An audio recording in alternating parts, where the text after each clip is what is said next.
Chapter 10. The Don and His Daughter. Professor Braddock was usually the most methodical of men and timed his life by the clock and the almanac. He rose at 7, summer and winter, to partake of a hearty breakfast, which served him until dinner came at 5:30. Braddock dined at this unusual hour, save when there was company, as he did not eat any luncheon and scorned the very idea of afternoon tea. 2 meals a day, he maintained, was enough for any man who led a sedentary life, as too much food was apt to clog the wheels of the intellect. He usually worked in his museum, if the indulgence of his hobby could be called work, from 9 until 4, after which hour he took a short walk in the garden or through the village. On finishing his dinner he would glance over some scientific publication, or perhaps, by way of recreation, play a game or two of patience, but at 7 he invariably retired into his own rooms to renew work.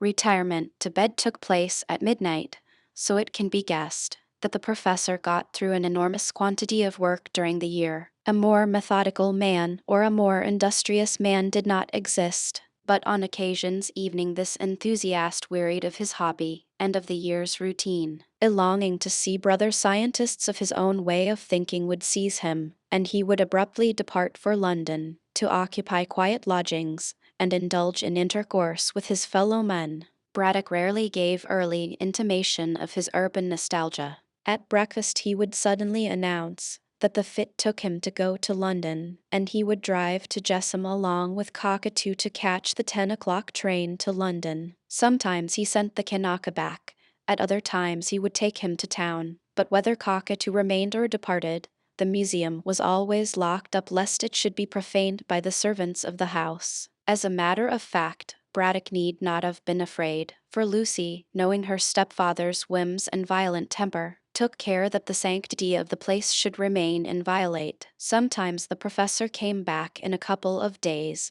at times his absence would extend to a week, and on 2 or 3 occasions he remained absent for a fortnight. But whenever he returned, he said very little about his doings to Lucy, perhaps deeming that dry scientific details would not appeal to a lively young lady. As soon as he was established in his museum again, life at the pyramids would resume its usual routine, until Braddock again felt the want of a change. The wonder was, considering the nature of his work and the closeness of his application, that he did not more often indulge in these bohemian wanderings. Lucy, therefore, was not astonished when, on the morning after her visit to Mrs. Jasher, the professor announced in his usual abrupt way that he intended to go to London, but would leave Cockatoo in charge of his precious collection. She was somewhat disturbed, however, as, wishing to forward the widow's matrimonial aims, she had invited her to dinner for the ensuing night. This she told her stepfather, and rather to her surprise he expressed himself sorry that he could not remain. Mrs.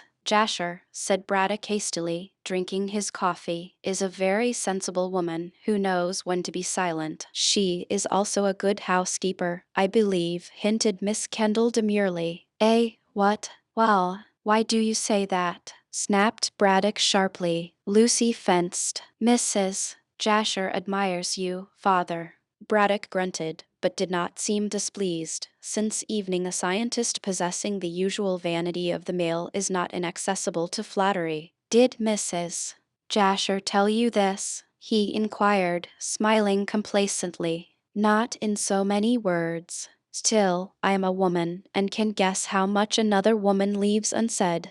Lucy paused, then added significantly, I do not think that she is so very old, and you must admit that she is wonderfully well preserved.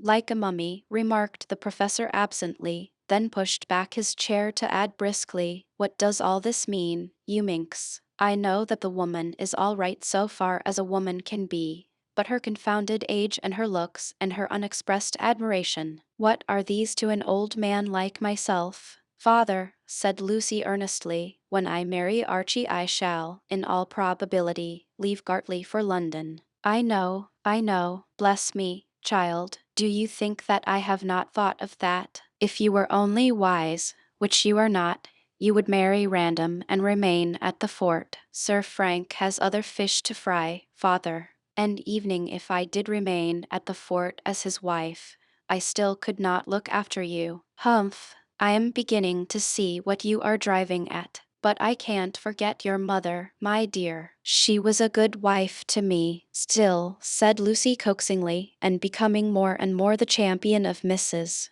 Jasher, you cannot manage this large house by yourself.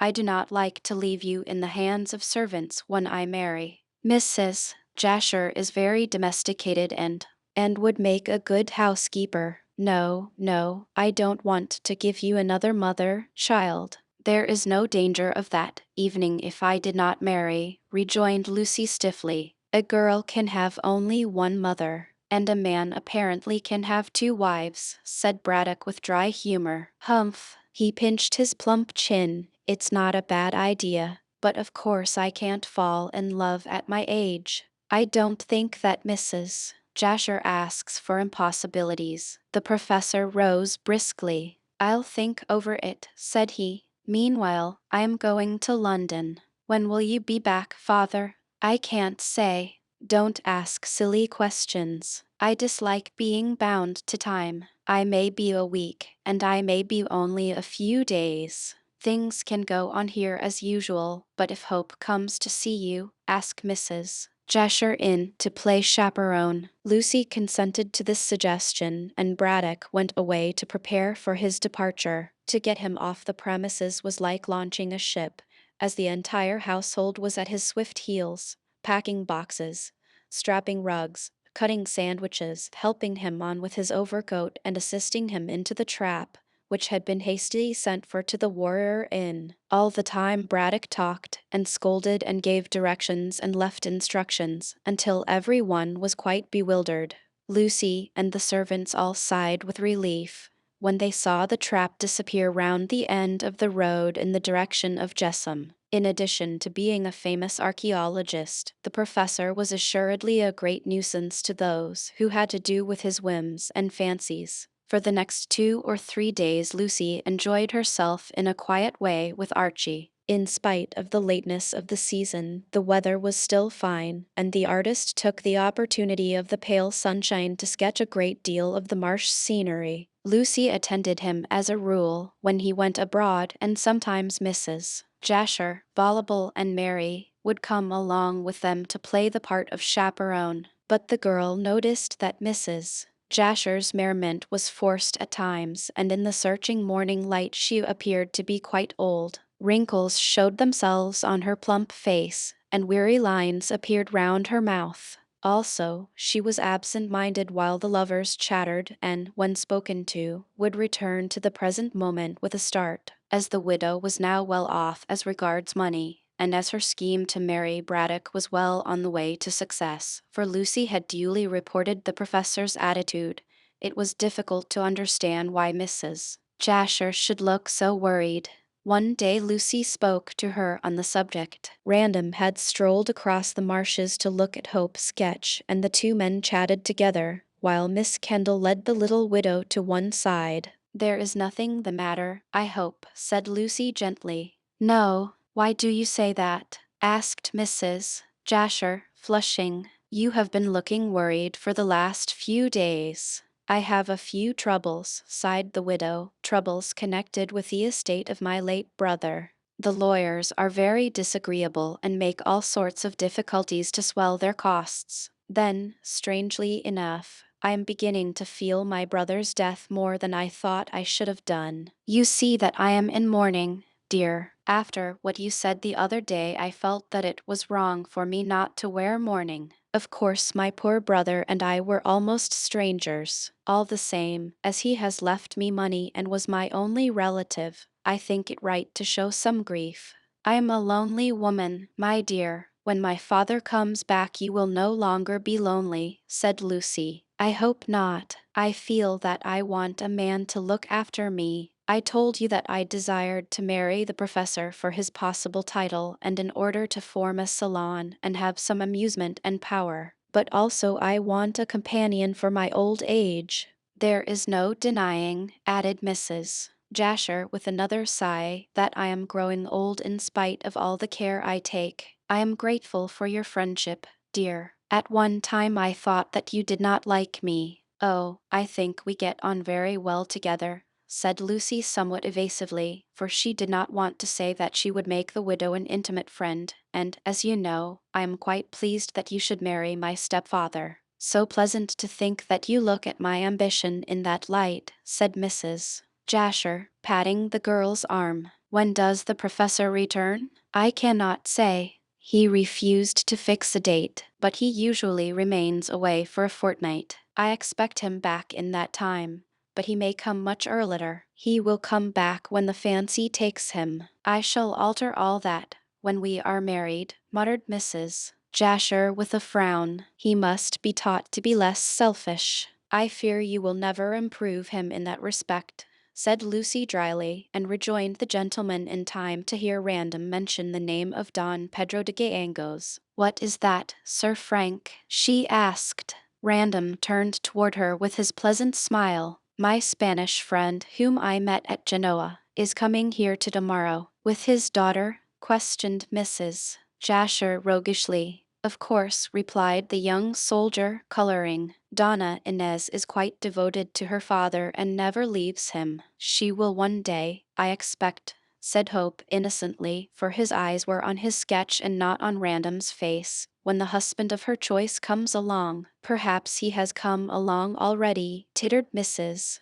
Jasher significantly. Lucy took pity on Random's confusion. Where will they stay? At the Warrior Inn. I have engaged the best rooms in the place. I fancy they will be comfortable there, as Mrs. Humber, the landlady, is a good housekeeper and an excellent cook. And I don't think Don Pedro is hard to please. A Spaniard, you say, remarked Archie idly. Does he speak English? Admirably, so does the daughter. But why does a Spaniard come to so out of the way a place? Asked Mrs. Jasher after a pause. I thought I told you the other day, when we spoke of the matter, answered Sir Frank with surprise. Don Pedro has come here to interview Professor Braddock about that missing mummy. Hope looked up sharply. What does he know about the mummy? Nothing so far as I know, save that he came to Europe with the intention of purchasing it, and found himself forestalled by Professor Braddock.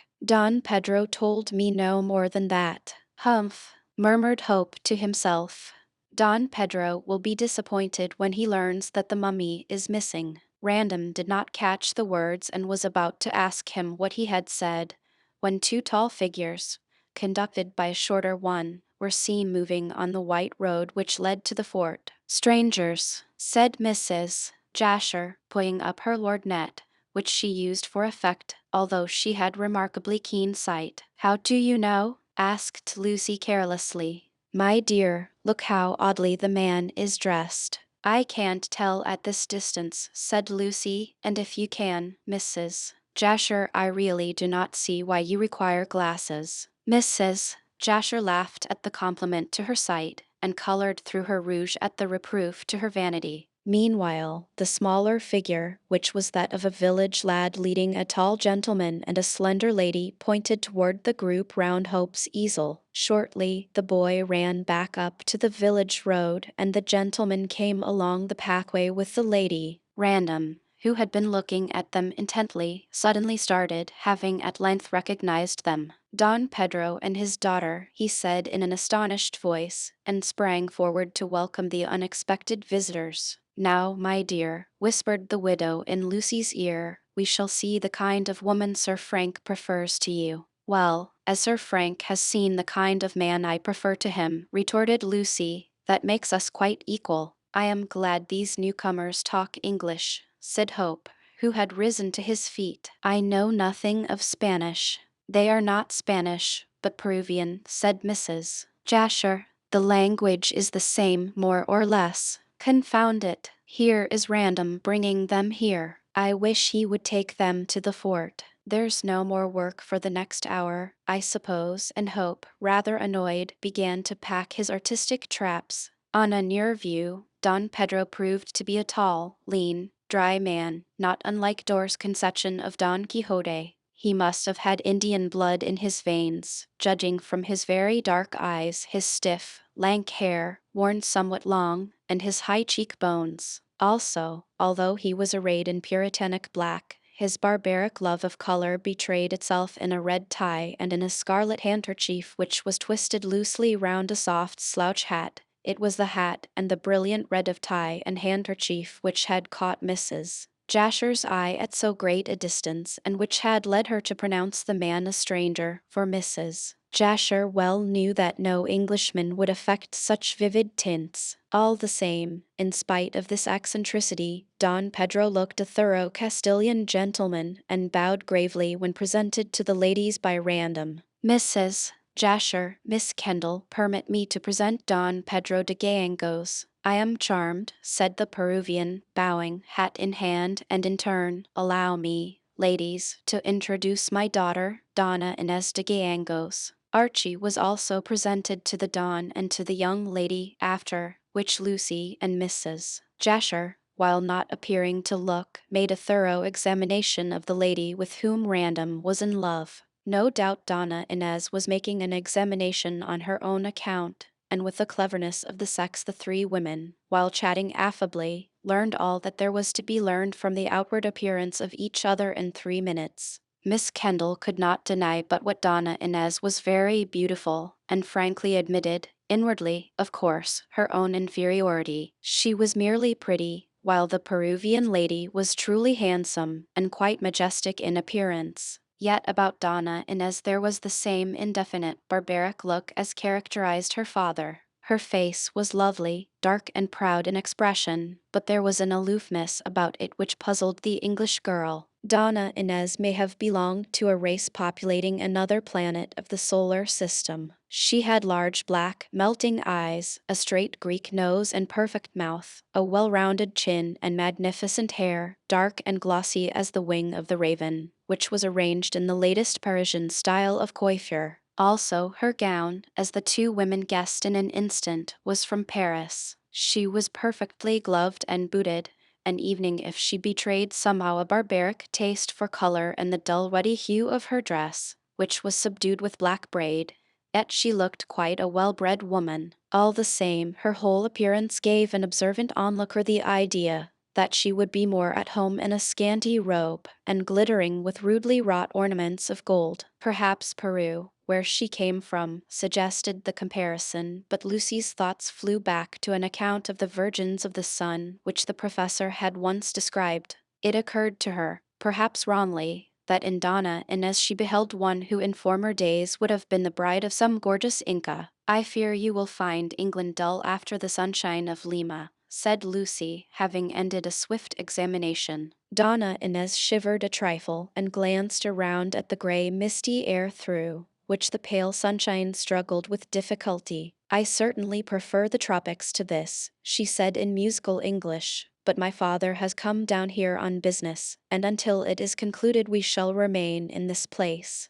Then we must make things as bright as possible for you, said Mrs. Jasher cheerfully and desperately anxious to learn more of the newcomers. You must come to see me, Donna Inez. Over there is my cottage. Thank you, madam. You are very good. Meanwhile, Don Pedro was talking to the two young men. Yes, I did arrive here earlier than I expected, he was remarking, but I have to return to Lima shortly, and I wish to get my business with Professor Braddock finished as speedily as possible. I am sorry, said Lucy politely, but my father is absent. And when will he return, Miss Kendall? I can scarcely say. In a week or a fortnight. Don Pedro made a gesture of annoyance. It is a pity, as I am so very pressed for time. Still, I must remain until the professor returns. I am so anxious to hear if the mummy has been found. It is not found yet, said Hope quickly, and never will be. Don Pedro looked at him quietly. It must be found, said he. I have come all the way from Lima to obtain it. When you hear my story you will not be surprised at my desire to regain the mummy. Regain it?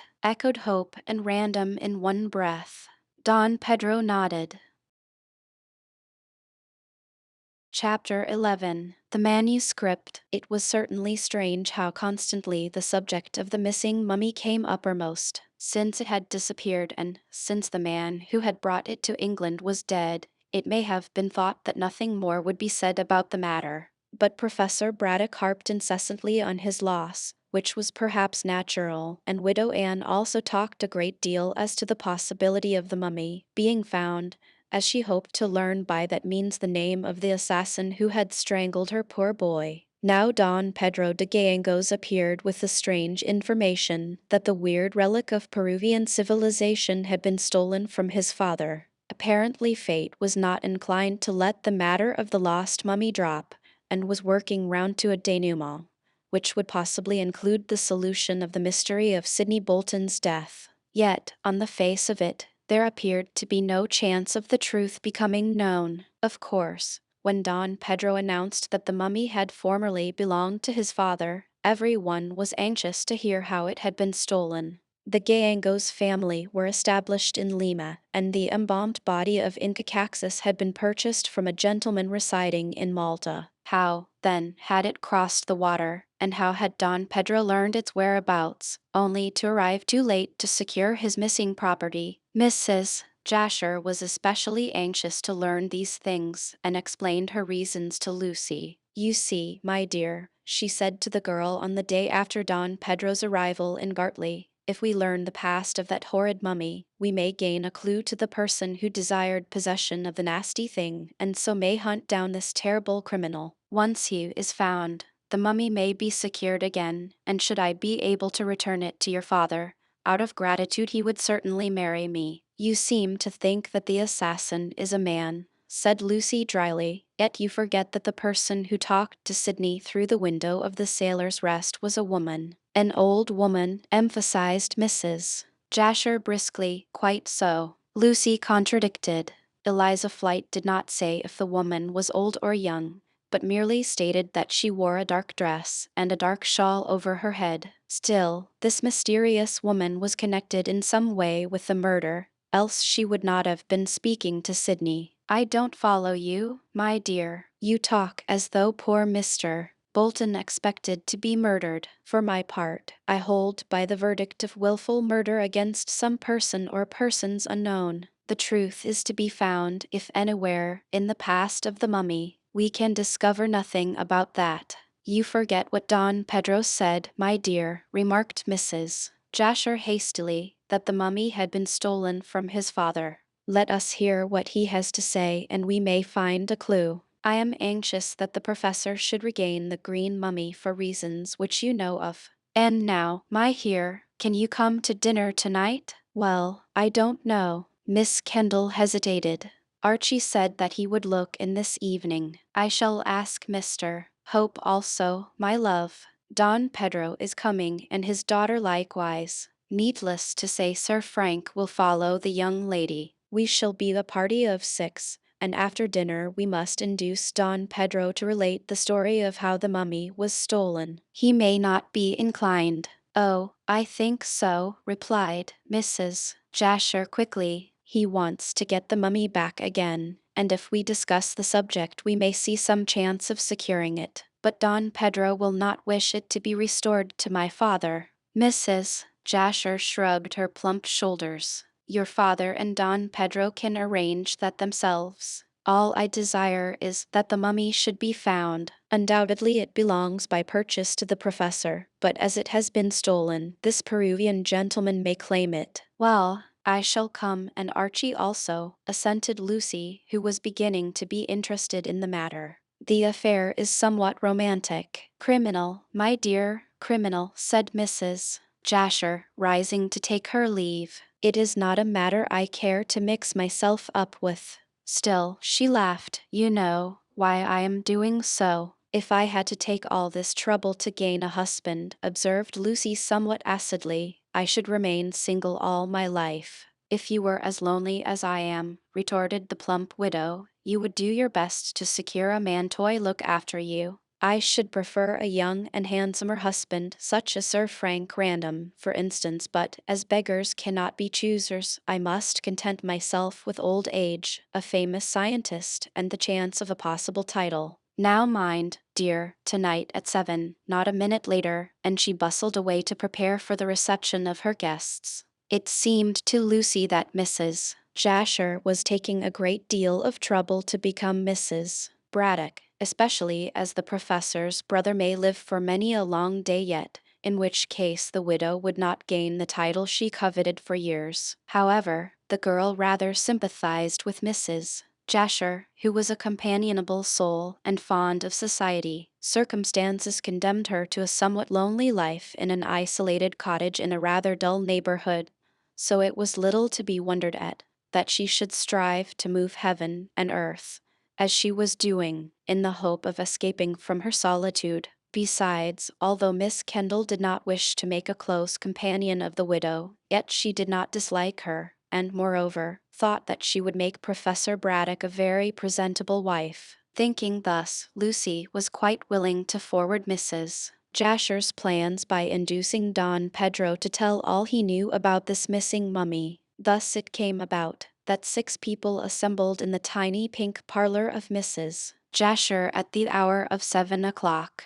It required dexterous management to seat the whole company in the dining room, which was only a trifle larger than the parlor. However, Mrs. Jasher contrived to place them round her hospitable board in a fairly comfortable fashion, and once seated, the dinner was so good that no one felt the drawbacks of scanty elbow-room. The widow, as hostess, was placed at the head of the table, Don Pedro, as the eldest of the men, at the foot, and Sir Frank, with Donna Inez, faced Archie and Lucy Kendall. Jane, who was well instructed in waiting by her mistress, attended to her duties admirably, acting both as footman and butler. Lucy, truly, had offered Mrs. Jasher the services of cockatoo to hand round the wine, but the widow, with a pretty shudder, had declined. "That dreadful creature with his yellow mop of hair gives me the shivers," she declared. Considering the isolation of the district and the narrow limits of Mrs. Jasher's income, the meal was truly admirable, being well cooked and well served, while the table was arrayed like an altar for the reception of the various dishes. Whatever Mrs. Jasher may be as an adventuress, she certainly proved herself to be a capital housekeeper, and Lucy foresaw that, if she did become Mrs. Braddock, the professor would fare sumptuously for the rest of his scientific life. When the meal was ended, the widow produced a box of superfine cigars and another of cigarettes, after which she left the gentlemen to sip their wine, and took her 2 young friends to chatter chiffons in the tiny parlor. And it said much for Mrs. Jasher's methodical ways that, considering the limited space, everything went, as the saying goes, like clockwork. Likewise, the widow had proved herself a wonderful hostess, as she kept the ball of conversation rolling briskly and induced a spirit of fraternity uncommon in an ordinary dinner party. During the meal Mrs.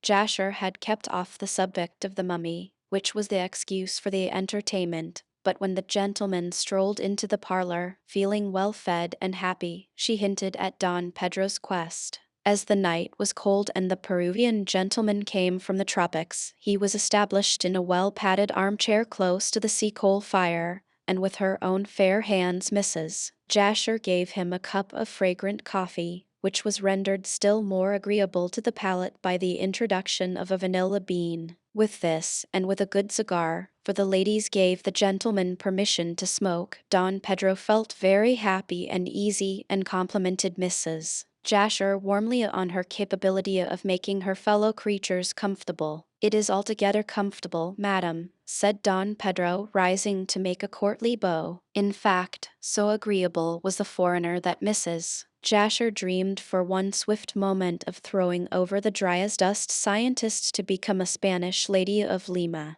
"You flatter me, Don Pedro," she said, waving a wholly unnecessary fan out of compliment to her guest's Spanish extraction. "Truly, I am very glad that you are pleased with my poor little house. Pardon, madam, but no house can be poor when it is a casket to contain such a jewel." "There," said Lucy somewhat satirically to the young men, while Mrs. Jasher blushed and bridled. What Englishman could turn such a compliment? "It reminds one of Georgian times." "We are more sober now than my fathers were then," said Hope, smiling, "and I am sure if Random thought for a few minutes he could produce something pretty." "Go on, Random. My brain is not equal to the strain after dinner," said Sir Frank. As for Donna Inez, she did not speak, but sat smiling quietly in her corner of the room, looking remarkably handsome. As a young girl, Lucy was pretty, and Mrs. Jasher was a comely widow, but neither one had the majestic looks of the Spanish lady. She smiled, a veritable queen amidst the gimcrack ornaments of Mrs. Jasher's parlor, and Sir Frank, who was fathoms deep in love, could not keep his eyes off her face. For a few minutes the conversation was frivolous, quite the Shakespeare and musical glasses kind of speech. Then Mrs. Jasher, who had no idea that her good dinner should be wasted in charming nothings, introduced the subject of the mummy by a reference to Professor Braddock. It was characteristic of her cleverness that she did not address Don Pedro, but pointed her speech at Lucy Kendall. "I do hope your father will return with that mummy," she observed, after a dexterous allusion to the late tragedy. "I don't think he has gone to look for it," replied Miss Kendall indifferently. "But surely he desired to get it back after paying nearly £1,000 for it," said Mrs. Jasher, with well-feigned astonishment. "Oh, of course, but he would scarcely look for it in London." "Has Professor Braddock gone to search for the mummy?" asked Don Pedro. "No," answered Lucy. "He is visiting the British Museum to make some researches in the Egyptian department." "When do you expect him back, please?" Lucy shrugged her shoulders. "I can't say, Don Pedro. My father comes and goes as the whim takes him." The Spanish gentleman looked thoughtfully into the fire. "I shall be glad to see the professor when he returns," he said in his excellent, slow-sounding English. "My concern about this mummy is deep." "Dear me," remarked Mrs. Jasher, shielding her fair cheek with the unnecessary fan, and venturing on a joke. "Is the mummy a relative?" "Yes, madam," replied Don Pedro, gravely and unexpectedly. At this every one, very naturally, looked astonished. That is, all save Donna Inez, who still preserved her fixed smile. Mrs. Jasher took a mental note of the same, and decided that the young lady was not very intelligent. Meanwhile Don Pedro continued his speech after a glance round the circle. "I have the blood of the royal Inca race in my veins," he said with pride. "Ha!" murmured the widow to herself. "Then that accounts for your love of color, which is so un-English." Then she raised her voice. "Tell us all about it, Don Pedro," she entreated. "We are usually so dull here that a romantic story excites us dreadfully." "I do not know that it is very romantic," said Don Pedro with a polite smile, "and if you will not find it dull—" "Oh, no," said Archie, who was as anxious as Mrs. Jasher to hear what was to be said about the mummy. "Come, sir, we are all attention." Don Pedro bowed again, and again swept the circle with his deep-set eyes. "The Inca Caxus," he remarked, "was one of the decadent rulers of ancient Peru. At the conquest by the Spaniards, Inca Atahualpa was murdered by Pizarro, as you probably know. Inca Taparca succeeded him as a puppet king. He died also, and it was suspected that he was slain by a native chief called Chalcachima. Then Manco succeeded, and is looked upon by historians as the last Inca of Peru. But he was not." "This is news, truly," said Random lazily. "And who was the last Inca?" "The man who is now the green mummy, Inca Caxus," ventured Lucy timidly. Don Pedro looked at her sharply. "How do you come to know the name?" "You mentioned it just now, but before that, I heard my father mention it," said Lucy, who was surprised at the sharpness of his tone. "And where did the professor learn the name?" asked Don Pedro anxiously. Lucy shook her head. "I cannot say, but go on with the story," she continued, with the naive curiosity of a child. "Yes, do," pleaded Mrs. Jasher, who was listening with all her ears. The Peruvian meditated for a few minutes, then slipped his hand into the pocket of his coat and brought out a discolored parchment, scrawled and scribbled with odd-looking letters in purple ink somewhat faded. "Did you ever see this before?" he asked Lucy, "or any manuscript like it?" "No," she answered, bending forward to examine the parchment carefully. Don Pedro again swept an inquiring eye round the circle, but everyone denied having seen the manuscript. "What is it?" asked Sir Frank curiously. Don Pedro restored the manuscript to his pocket.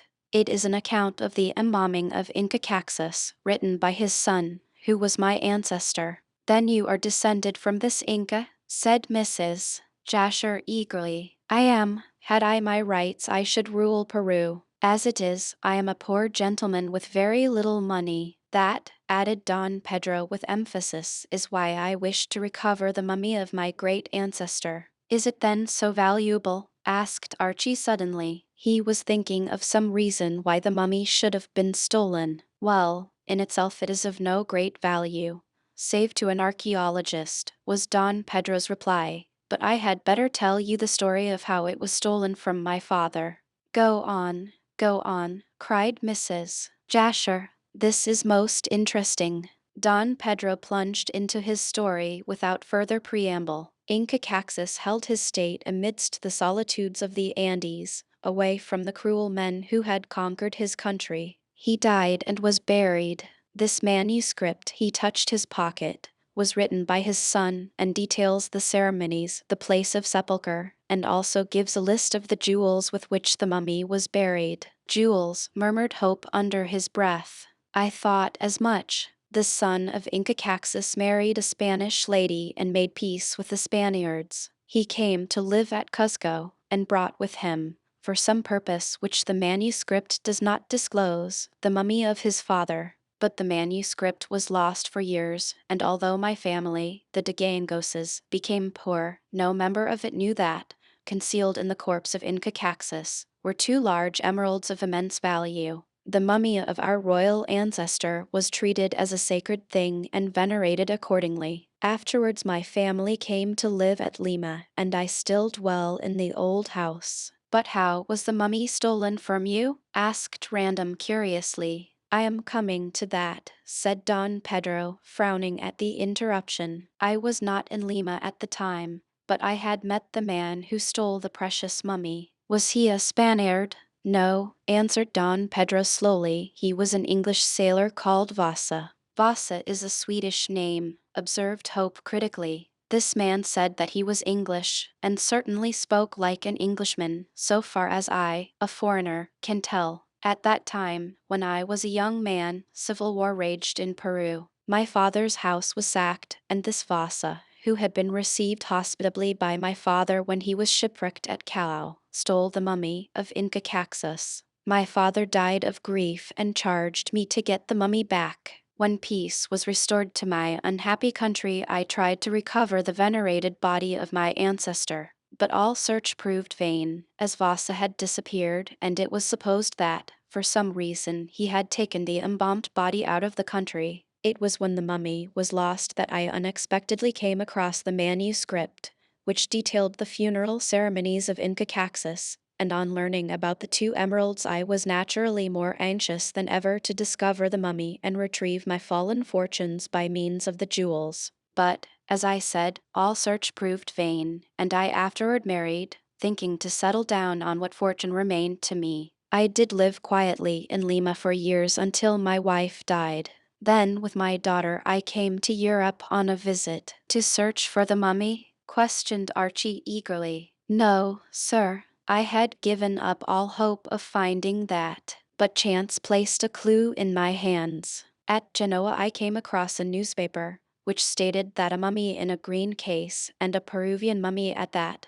was for sale at Malta. I immediately made inquiries, thinking that this was the long-lost body of Inca Caxus. But it so happened that I was too late, as already the mummy had been sold to Professor Braddock, and had been taken to England on board the Diver by Mr. Bolton. Chance, which had pointed out the whereabouts of the mummy, also brought me at Genoa into relations with Sir Frank Random. Don Pedro bowed his head to the baronet, and, as it appeared that he knew Professor Braddock, I thankfully accepted his offer to introduce me there, for I am here, but only to hear that the mummy is again lost. That is all, and the Peruvian gentleman dramatically waved his arm. A strange story, said Archie, who was the first to speak, and it certainly solves at least one part of the mystery. What is that? Demanded Mrs. Jasher quickly. It shows that the mummy was stolen on account of the emeralds. Pardon me, but that is impossible, sir, said Don Pedro, drawing up his lean figure. No one but myself knew that the mummy held 2 emeralds in its dead hands,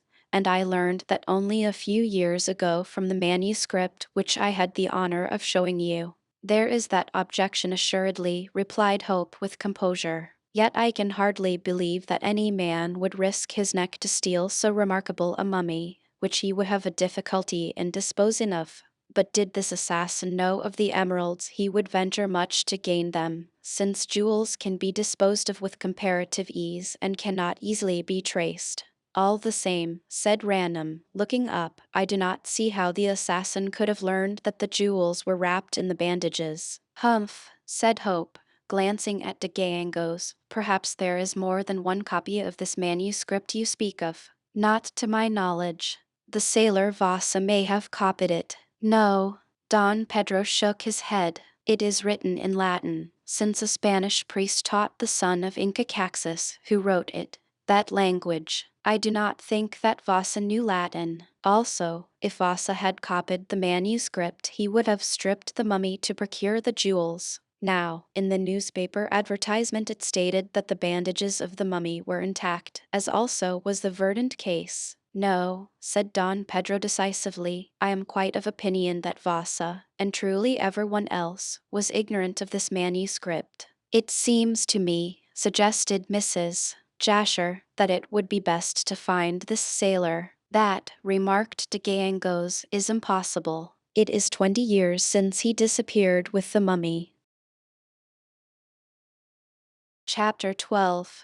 A Discovery. 3 days went by, and Professor Braddock still remained absent in London, although an occasional letter to Lucy requested such and such an article from the museum to be forwarded, sometimes by post and on other occasions by Cockatoo, who travelled up to town especially. The Kanaka always returned with the news that his master was looking well, but brought no word of the professor's return. Lucy was not surprised, as she was accustomed to Braddock's vagaries. Meanwhile Don Pedro, comfortably established at the Warrior Inn, wandered about Gartley in his dignified way, taking very little interest in the village, but a great deal in the pyramids. As the professor was absent, Lucy could not ask him to dinner, but she did invite him and Donna Inez to afternoon tea. Don Pedro was anxious to peep into the museum, but Cockatoo absolutely refused to let him enter, saying that his master had forbidden anyone to view the collection during his absence. And in this refusal Cockatoo was supported by Miss Kendall, who had a wholesome dread of her stepfather's rage,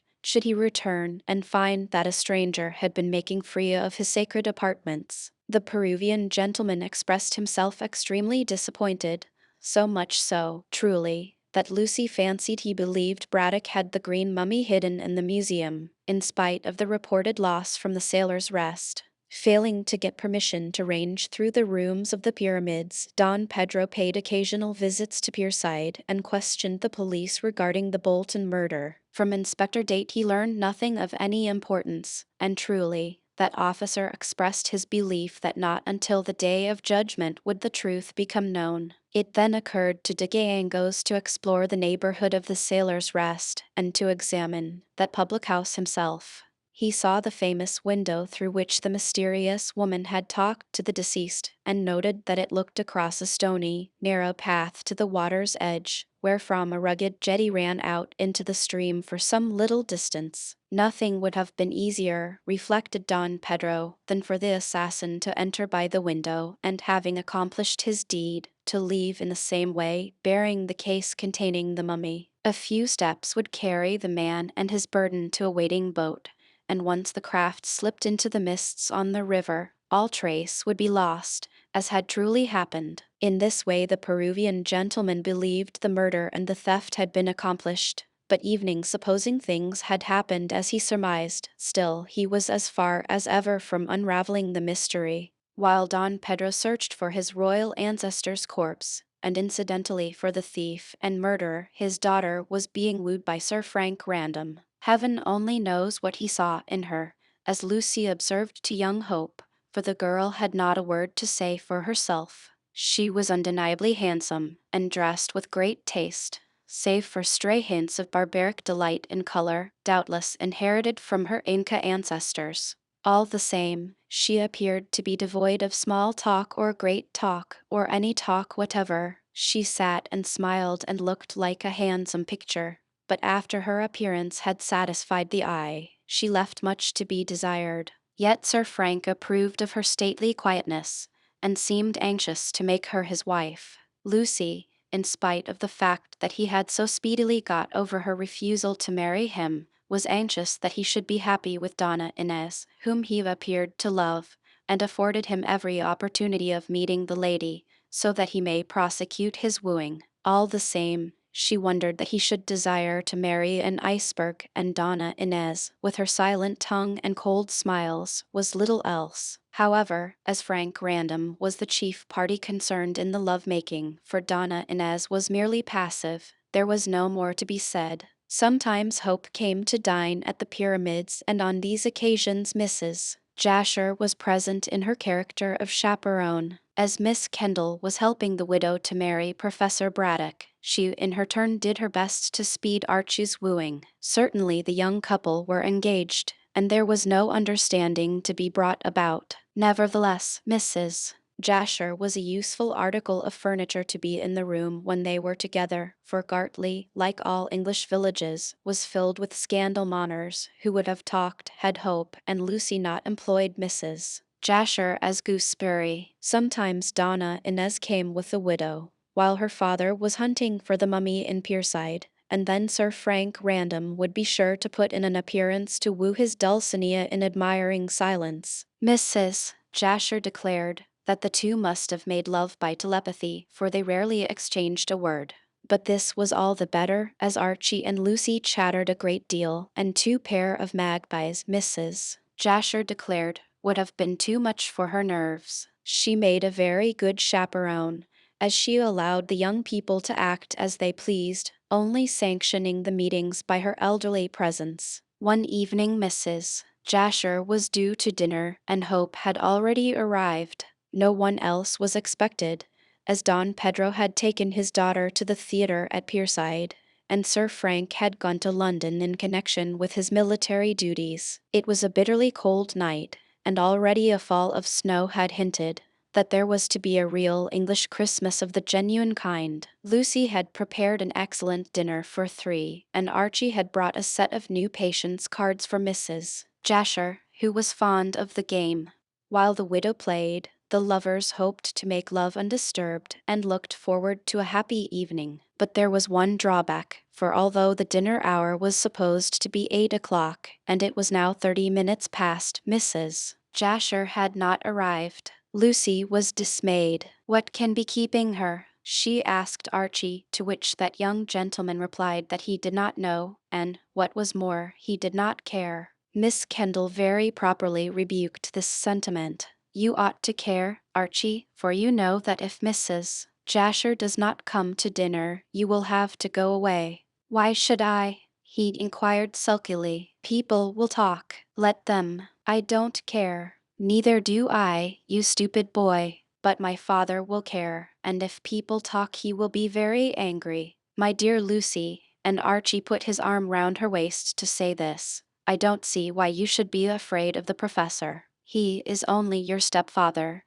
and you aren't so very fond of him as to mind what he says. Besides, we can marry soon, and then he can go hang. But I don't want him to go hang, she replied, laughing. After all, the professor has always been kind to me, and as a stepfather has behaved very well, when he could easily have made himself disagreeable. Another thing is that he can be very bad-tempered when he likes, and if I let people talk about us, which they will do if they get a chance, he will behave so coldly to me that I shall have a disagreeable time. As we can't marry for ever so long, I don't want to be uncomfortable. We can marry whenever you like, said Hope unexpectedly. What, with your income so unsettled? It is not unsettled. Yes, it is. You will help that horrid spendthrift uncle of yours, and until he and his family are solvent I don't see how we can be sure of our money. We are sure of it now, dearest. Uncle Simon has turned up trumps after all, and so have his investments.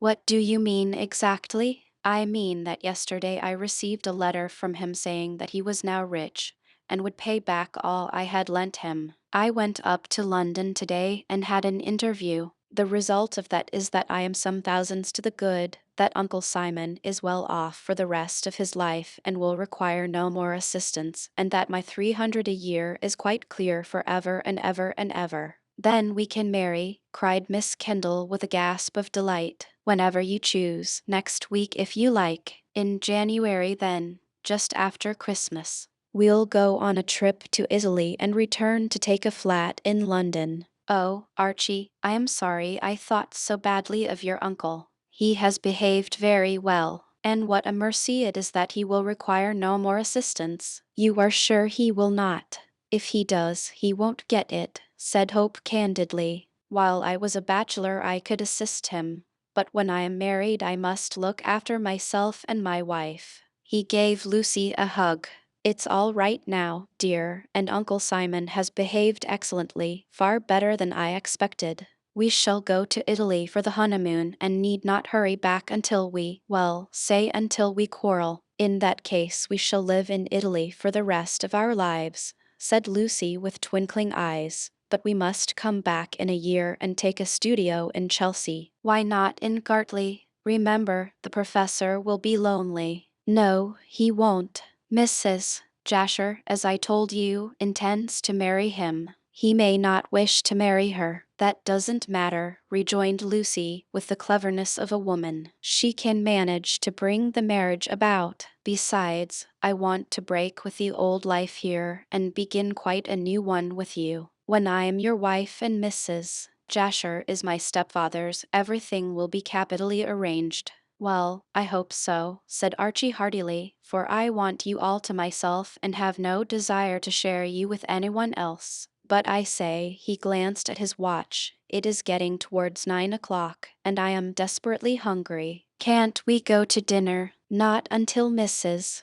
Jasher arrives, said Lucy primly. Oh, bother! Exclamation Hope, being quite exasperated with hunger, would have launched out into a speech condemning the widow's unpunctuality, when in the hall below the drawing-room was heard the sound of the door opening and closing. Without doubt this was Mrs. Jasher arriving at last, and Lucy ran out of the room and down the stairs to welcome her in her eagerness to get Archie seated at the dinner table. The young man lingered by the open door of the drawing-room, ready to welcome the widow, when he heard Lucy utter an exclamation of surprise and became aware that she was ascending the stairs along with Professor Braddock. At once he reflected there would be trouble, since he was in the house with Lucy, and lacked the necessary chaperone which Braddock's primitive Anglo-Saxon instincts insisted upon. I did not know you were returning tonight, Lucy was saying when she re-entered the drawing-room with her stepfather. I arrived by the 6 o'clock train, explained the professor, unwinding a large red scarf from his neck and struggling out of his overcoat with the assistance of his daughter. Ha, Hope.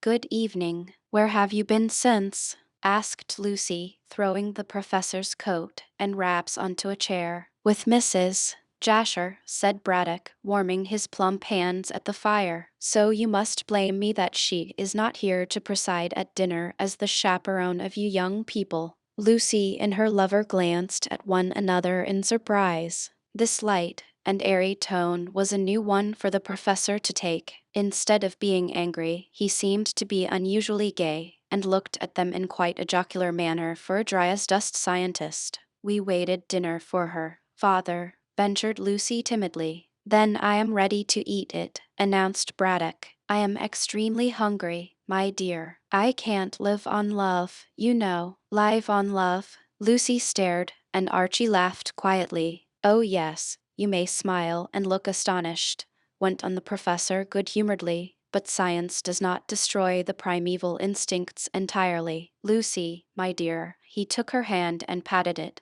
While in London and in lodgings, it was borne in upon me forcibly how lonely I was and how lonely I would be when you married our young friend over there. I had intended to come down tomorrow, but tonight, such was my feeling of loneliness that I considered favorably your idea that I should find a second helpmate in Mrs. Jasher. I have always had a profound admiration for that lady, and so, on the spur of the moment, as I may say, I decided to come down this evening and propose. Oh, Lucy clapped her hands, very well satisfied with the unexpected news. And have you? Mrs. Jasher, said the professor gravely, did me the honor to promise to become my wife this evening. She will become your wife this evening, said Archie, smiling. Braddock, with one of those odd twists of humor which were characteristic of him, became irascible. Confound it, sir. Don't I speak English? He snapped, with his eyes glaring rebuke. She promised this evening to become Mrs.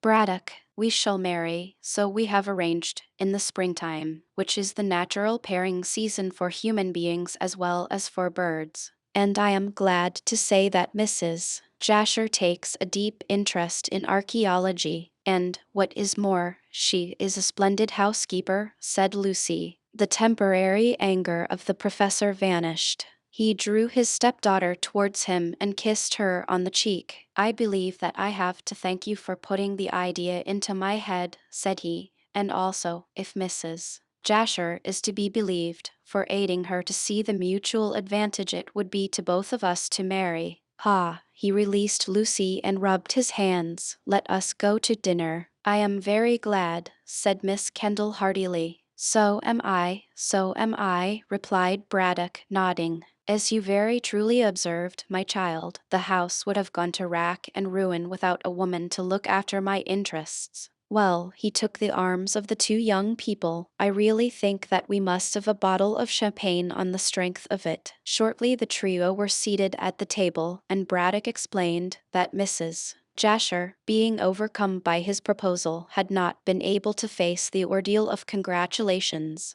But she will come tomorrow, said he, as Cockatoo filled 3 glasses. Truly, I shall congratulate her tonight, said Lucy obstinately. As soon as dinner is over, I shall go with Archie to her house and tell her how pleased I am. It is very cold for you to be out, Lucy dear, urged Archie anxiously. Oh, I can wrap up warmly, she answered. Strange to say, the professor made no objection to the excursion, although Hope quite expected such a stickler for etiquette to refuse permission to his stepdaughter. But Braddock seemed rather pleased than otherwise. His proposal of marriage seemed to have put him into excellent humor, and he raised his glass with a chuckle. I drink to your happiness, my dear Lucy, and to that of Mrs. Jasher's. And I drink to Archie's and to yours, father, she replied. I am glad that you will not be lonely when we are married. Archie and I wish to become one in January. Yes, said Hope, finishing his champagne. My income is now all right, as my uncle has paid up. Very good, very good. I make no objection, said Braddock placidly. I will give you a handsome wedding present, Lucy, for you may have heard that my future wife has money left to her by her brother, who was lately a merchant in Pekin. She is heart and hand with me in our proposed expedition to Egypt. Will you go there for the honeymoon, sir? Asked Hope. Not exactly for the honeymoon, since we are to be married in spring, and my expedition to the tomb of Queen Tahoser cannot start until the late autumn. But Mrs. Braddock will come with me. That is only just, since it will be her money which will furnish the sinews of war. Well, everything is arranged very well, said Lucy. I marry Archie, you, father, make Mrs. Jasher your wife, and I suspect Sir Frank will marry Donna Inez. Ha, said Braddock with a start, the daughter of de Gayangos, who has come here for the missing mummy. Mrs. Jasher told me somewhat of that, my dear, but I shall see Don Pedro myself tomorrow. Meanwhile, let us eat and drink. I must go down to the museum, and you. We shall go to congratulate Mrs. Jasher, said Lucy. So it was arranged, and shortly Professor Braddock retired into his sanctum along with the devoted Cockatoo, who displayed lively joy on beholding his master once more. Lucy, after being carefully wrapped up by Archie, set out with that young man to congratulate the bride-elect. It was just 9:30 when they started out. The night was frosty, and the stars twinkled like jewels in a cloudless sky of dark blue. The moon shone with hard brilliance on the ground, which was powdered with a light fall of snow. As the young people walked briskly through the village, their footsteps rang on the frosty earth, and they scrunched the snow in their quick tread. The Warrior Inn was still open, as it was not late, and lights shone from the windows of the various cottages. When the two, following the road through the marshes, emerged from the village, they saw the great mass of the fort bulking blackly against the clear sky, the glittering stream of the Thames, and the marshes outlined in delicate white. The fairy world of snow and moonlight appealed to Archie's artistic sense, and Lucy approving of the same. They did not hurry to arrive at their destination, but shortly they saw the squarely fenced acre of ground near the embankment, where Mrs. Jasher's humble abode was placed. Light shone through the pink curtains of the drawing-room, showing that the widow had not yet retired. In a few minutes the lovers were at the gate and promptly entered. It was then that one of those odd things happened which would argue that some people are possessed of a sixth sense. Archie closed the gate after him, and, glancing right and left, walked up the snowy path with Lucy. To the right was a leafless arbor, also powdered with snow, and against the white bulked a dark form something like a coffin. Hope, out of curiosity, went up to it. "What the deuce is this?" he asked himself, then raised his voice in loud surprise. "Lucy, Lucy, come here. What is it?" she asked, running up. Chapter 13. More Mystery. Neither Lucy nor Archie Hope had ever seen the mummy, but they knew the appearance which it would present, as Professor Braddock, with the enthusiasm of an archaeologist, had often described the same to them. It appeared, according to Braddock, that on purchasing the precious corpse in Malta, his dead assistant had written home a full description of the treasure trove. Consequently, being advised beforehand, Hope had no difficulty in recognizing the oddly shaped case, which was made somewhat in the Egyptian form. On the impulse of the moment he had proclaimed this to be the long-lost mummy, and when a closer examination by the light of a lucifer match revealed the green hue of the coffin wood, he knew that he was right. But what was the mummy in its ancient case doing in Mrs. Jasher's arbor? That was the mute question which the two young people asked themselves and each other, as they stood in the chilly moonlight, staring at the grotesque thing. The mummy had disappeared from the Sailor's Rest at Pierside some weeks ago, and now unexpectedly appeared in a lonely garden surrounded by marshes. How it had been brought there, or why it should have been brought there, or who had brought it to such an unlikely place, were questions hard to answer. However, the most obvious thing to do was to question Mrs. Jasher, since the uncanny object was lying within a stone throw of her home. Lucy, after a rapid word or two, went to ring the bell and summon the lady, while Archie stood by the arbor, wondering how the mummy came to be there. In the same way George Roman III had wondered how the apples got into the dumplings. Far and wide spread the marshes, flatly towards the shore of the river on one side, but on the other sloping up to Gartley village, which twinkled with many lights on the rising ground. Some distance away the fort rose black and menacing in the moonlight, and the mighty stream of the Thames glittered like polished steel as it flowed seaward.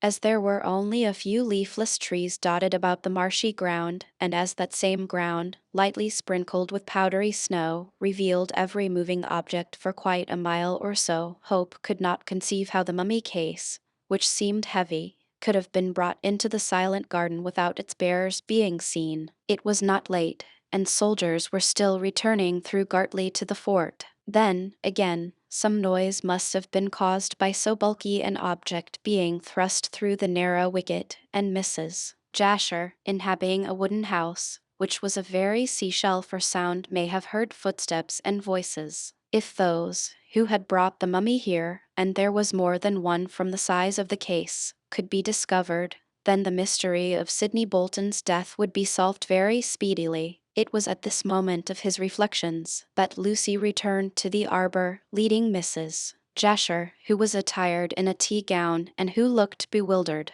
"What are you talking about, my dear?" she said, as Lucy led her towards the arbor. "I declare I was ever so much astonished when Jane told me that you wished to speak to me. I was just writing a letter to the lawyer who has my poor brother's property in hand, announcing my engagement to the professor." "Mr. Hope, you here also? Well, I'm sure Lucy grew impatient at all this babble. "Did you not hear what I said, Mrs. Jasher?" she cried irritably. "Can't you use your eyes? Look, the green mummy is in your arbor." "The green mummy in my arbor," repeated Mrs. Jasher, like a child learning words of one syllable and staring at the black object before which the three were standing. "As you see," said Archie abruptly. "How did it come here?" He spoke harshly. Of course, it was absurd to accuse Mrs. Jasher of knowing anything about the matter, since she had been writing letters. Still, the fact remained that a mummy, which had been thieved from a murdered man, was in her arbor, and naturally she was called upon to explain. Some suspicion in his tone struck the little woman, and she turned on him with indignation. "How did it come here?" she repeated.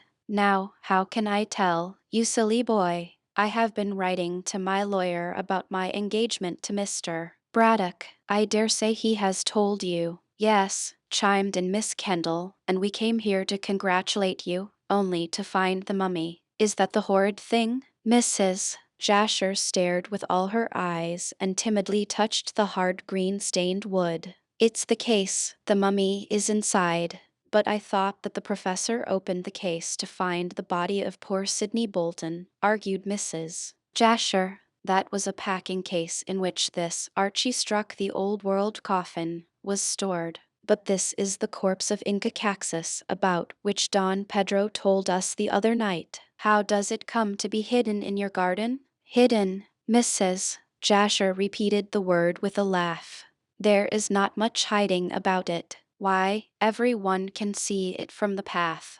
"And from the door of your house," remarked Hope significantly. "Did you not see it when you took leave of Braddock?" "No," snapped the widow. "If I had, I should certainly have come to look. Also, Professor Braddock, who is so anxious to recover it, would not have allowed it to remain here." "Then the case was not here when the professor left you tonight?" "No, he left me at 8 o'clock to go home to dinner." "When did he arrive here?" questioned Hope quickly. "At 7. I am sure of the time, for I was just sitting down to my supper. He was here an hour, but he said nothing, when he entered, of any mummy being in the arbor, nor when he left me at the door and I came to say good-bye to him. Did either of us see this object?" "To be sure," added Mrs. Jasher meditatively, "we did not look particularly in the direction of this arbor. I scarcely see how any one entering or leaving the garden could fail to see it,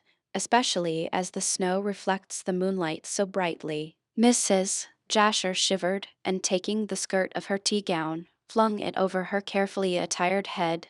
"It is very cold," she remarked irritably. "Don't you think we had better return to the house and talk there?" "What?" said Archie grimly, "and leave the mummy to be carried away as mysteriously as it has been brought?" "No, Mrs. Jasher, that mummy represents 1,000 pounds of my money. I understood that the professor bought it himself." "So he did, but I supplied the purchase money. Therefore I do not intend that this should be lost sight of again. Lucy, my dear, you run home again and tell your father what we have found. He had better bring men to take it to his museum. When it is there, Mrs. Jasher can then explain how it came to be in her garden." Without a word Lucy set off, walking quickly, anxious to fulfill her mission and gladden the heart of her stepfather with the amazing news. Archie and Mrs. Jasher were left alone, and the former lighted a cigarette, while he tapped the mummy case and examined it as closely as the pale gleam of the moonlight permitted.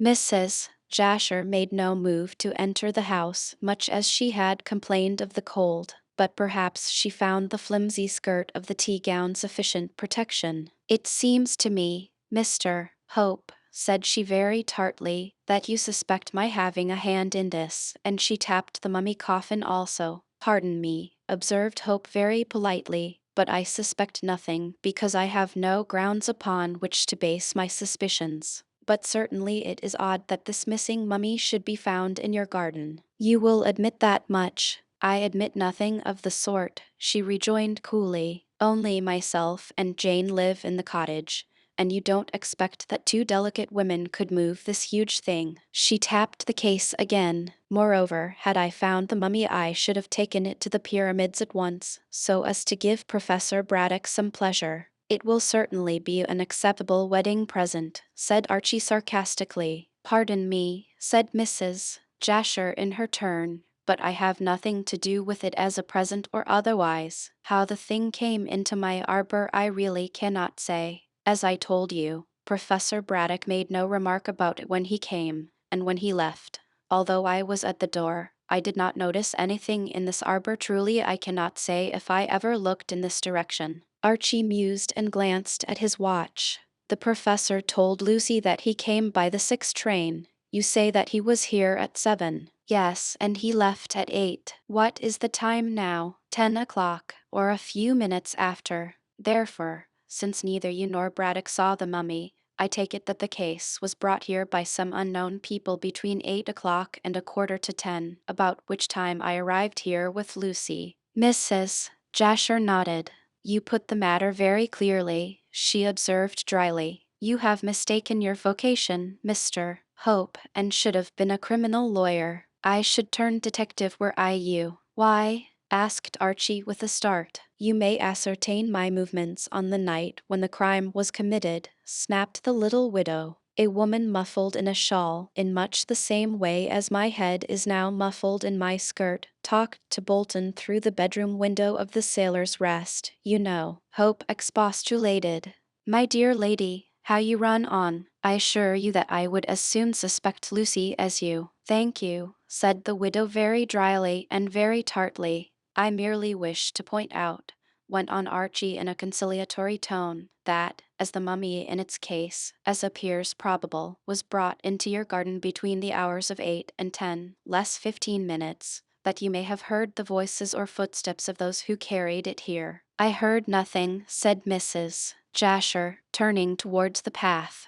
I had my supper and played a game or two of patience and then wrote letters as I told you before, and I am not going to stand in the cold answering silly questions, Mr. Hope. If you wish to talk you must come inside. Hope shook his head and lighted a fresh cigarette. I stand guard over this mummy until its rightful owner comes, said he determinedly. Ho, rejoined Mrs. Jasher scornfully. She was now at the door. I understood that you bought the mummy and therefore were its owner. Well, I only hope you'll find those emeralds Don Pedro talked about, and with a light laugh she entered the cottage. Archie looked after her in a puzzled way. There was no reason to suspect Mrs. Jasher, so far as he saw, evening though a woman had been seen talking to Bolton on the night of the crime. And yet, why should the widow refer to the emeralds, which were of such immense value, according to Don Pedro?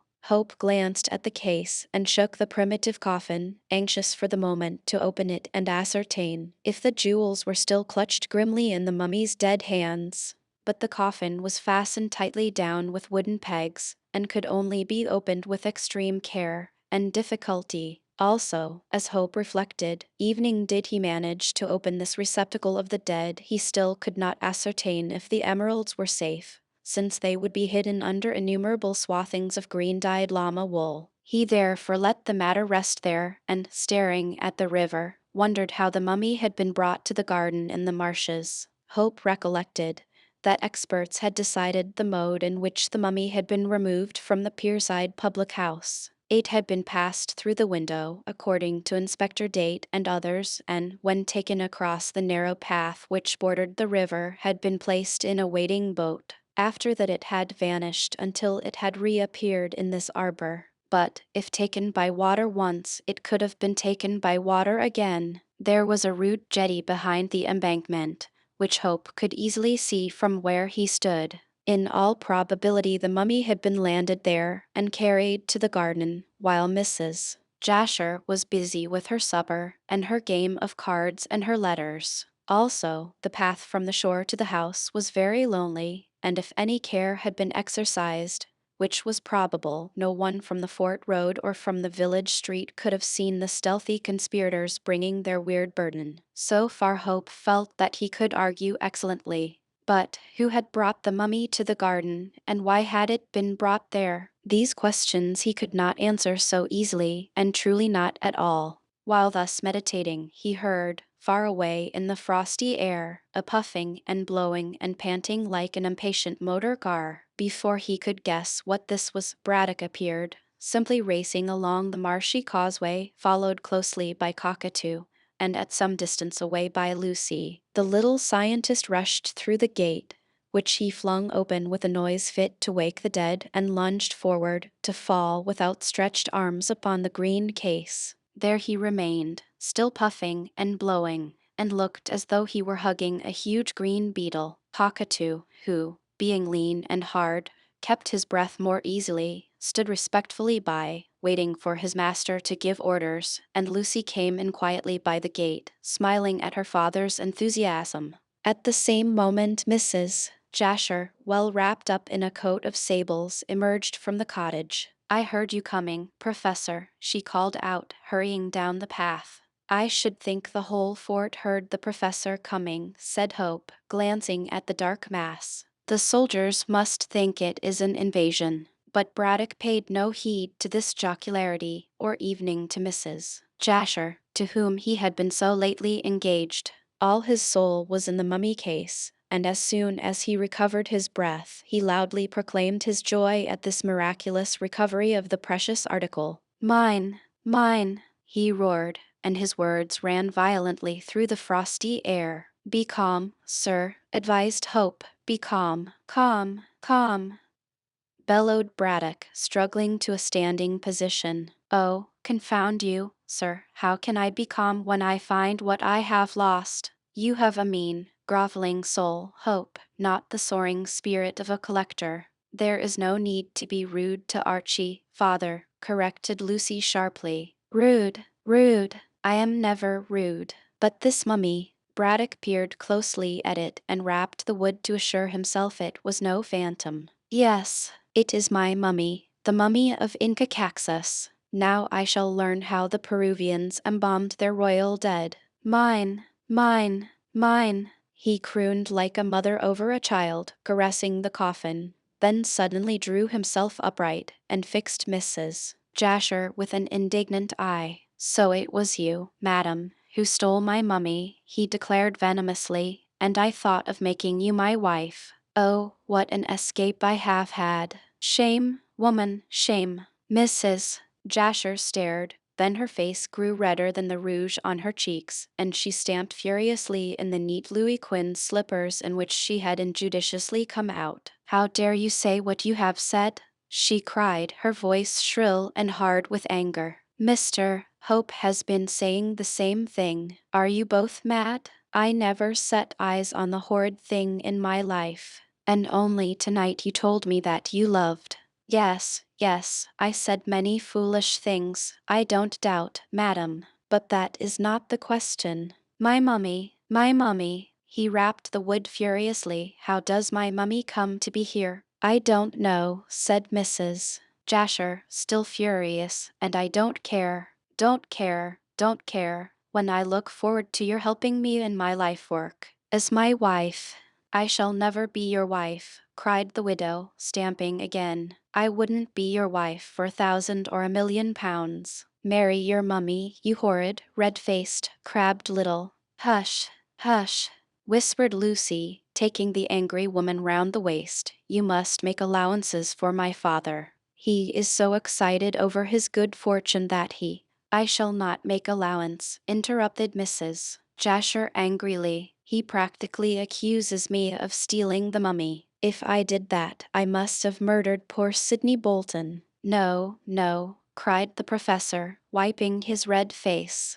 "I never hinted at such a thing. But the mummy is in your garden." "What of that? I don't know how it came there." "Mr. Hope, surely you do not support Professor Braddock in his preposterous accusation?" "I bring no accusation," stuttered the professor. "Neither do I, Mrs. Jasher. You are excited now. Go in and sleep, and tomorrow you will talk reasonably." This brilliant speech was from Hope, and wrought Mrs. Jasher into a royal rage. Well, she gasped, he asks me to be calm, as if I wasn't the very calmest person here. I declare, oh, I shall be ill. Lucy, she seized the girl's hand and dragged her towards the cottage. Come in and give me red lavender. I shall be in bed for days and days and days. Oh, what brutes men can be. But listen, you two whores, she indicated Braddock and Hope, as she pushed open the door. If you dare to say a word against me, I'll have an action for libel against you.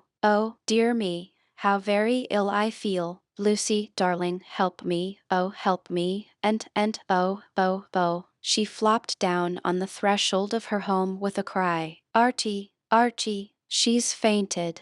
Hope rushed forward and raised the stout little woman in his arms. Jane, attracted by the clamor, appeared on the scene, and between the three of them they managed to get Mrs. Jasher placed on the sofa of the pink drawing room. She certainly was in a dead faint, so Hope left her to the administrations of Lucy and the servant, and walked out again into the garden, closing the cottage door after him. He found the heartless professor quite oblivious to Mrs. Jasher's sufferings, so taken up was he with the newly found mummy. Cockatoo had been sent for a handcart, and, while he was absent, Braddock expatiated on the perfections of this relic of Peruvian civilization. "Will you sell it to Don Pedro?" asked Hope. "After I have done with it, not before," snapped Braddock, hovering round his treasure. "I shall want a percentage on my bargain also." Archie thought privately that if Braddock unswathed the mummy, he would find the emeralds and would probably stick to them, so that his expedition to Egypt may be financed.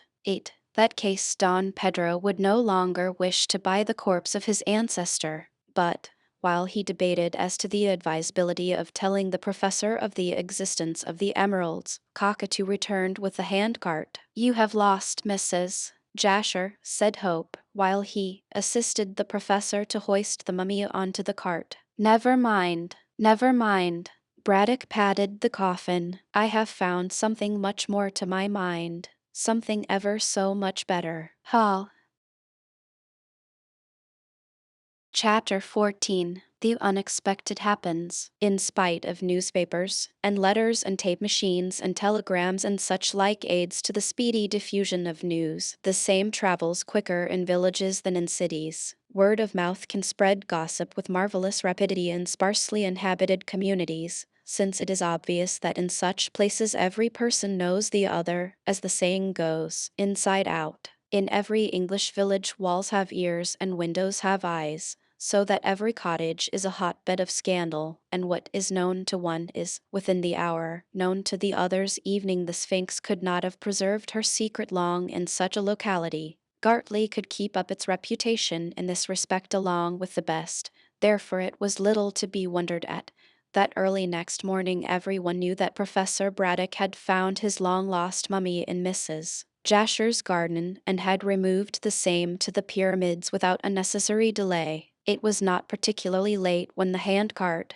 with its uncanny burden, had passed along the sole street of the place, and several men had emerged from the warrior inn ostensibly to offer help, but really to know what the eccentric master of the great house was doing. Braddock brusquely rejected these offers, but the oddly shaped mummy case, stained green, having been seen, it needed little wit for those who had caught a sight of it to put two and two together, especially as the weird object had been described at the inquest and had been talked over ever since in every cottage. And as the cart had been seen coming out of the widow's garden, it naturally occurred to the villagers that Mrs. Jasher had been concealing the mummy. Shortly the rumor spread that she had also murdered Bolton, for unless she had done so, she certainly, according to village logic, could not have been possessed of the spoil. Finally, as Mrs. Jasher's doors and windows were small and the mummy was rather bulky, it was natural to presume that she had hidden it in the garden. Report said she had buried it and had dug it up just in time to be pounced upon by its rightful owner, from which it can be seen that gossip is not invariably accurate. However this may be, the news of Professor Braddock's good fortune shortly came to Don Pedro's ears through the medium of the landlady. As she revealed what she had heard in the morning, the Peruvian gentleman was spared a sleepless night.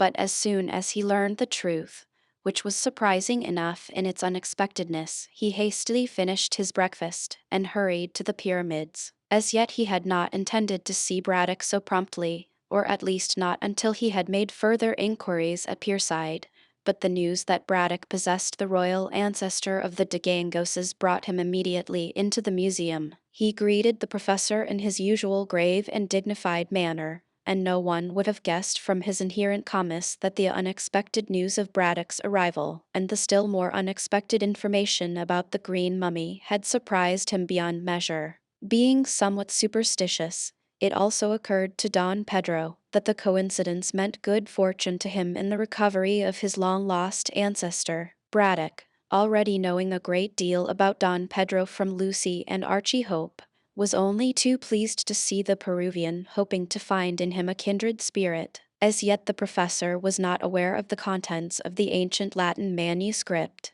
which revealed the fact of the hidden emeralds, since Hope had decided to leave it to the Peruvian to impart the information. Archie knew very well that Don Pedro, as he had plainly stated, wished to purchase the mummy, and it was only right that Braddock should know what he was selling. But Hope forgot one important fact, perhaps from the careless way in which Don Pedro had told his story, namely, that the professor in a second degree was a receiver of stolen goods. Therefore it was more than probable that the Peruvian would claim the mummy as his own property. Still, in that event he would have to prove his claim, and that would not be easy. The plump little professor had not yet unsealed the case, and when Don Pedro entered, he was standing before it rubbing his fat hands, with a gloating expression in his face. However, as Cockatoo had brought in the Peruvian's card, Braddock expected his visitor and wheeled to face him. "How are you, sir?" said he, extending his hand. "I am glad to see you, as I hear that you know all about this mummy of Inca Caxus."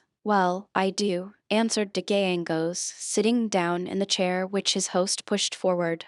"But may I ask who told you that this mummy was that of the last Inca?" Braddock pinched his plump chin and replied readily enough, "Certainly, Don Pedro. I wished to learn the difference in embalming between the Egyptians and the ancient Peruvians, and looked about for a South American corpse. Unexpectedly I saw in several European newspapers and in 2 English journals that a green Peruvian mummy was for sale at Malta for £1,000. I sent my assistant, Sidney Bolton, to buy it, and he managed to get it, coffin and all, for 900. While in Malta, and before he started back in the diver with the mummy, he wrote me an account of the transaction. The seller, who was the son of a Maltese collector, told Bolton that his father had picked up the mummy in Paris some 20 and more years ago. It came from Lima some 30 years back, I believe, and, according to the collector in Paris, was the corpse of Inca Caxus. That is the whole story. Don Pedro nodded gravely. Was there a Latin manuscript delivered along with the mummy? He asked.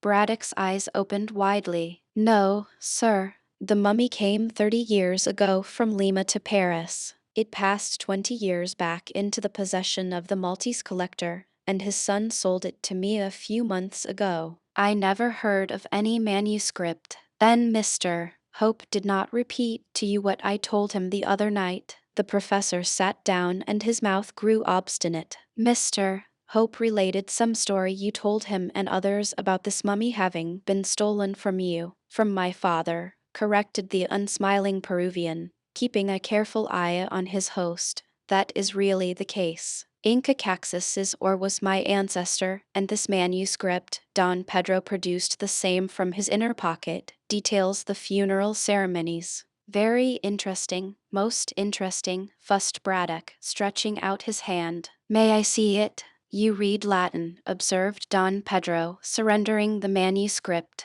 Braddock raised his eyebrows. Of course, he said simply, every well-educated man reads Latin, or should do so. Wait, sir, until I glance through this document. One moment, said Don Pedro as the professor began to literally devour the discolored page. You know from Hope, I have no doubt how I chance upon my own property in Europe. Braddock, still with his eyes on the manuscript, mumbled, your own property. Quite so, quite so. You admit that. Then you will no doubt restore the mummy to me." By this time the drift of Don Pedro's observations entirely reached the understanding of the scientist, and he dropped the document he was reading to leap to his feet. "Restore the mummy to you?" he gasped.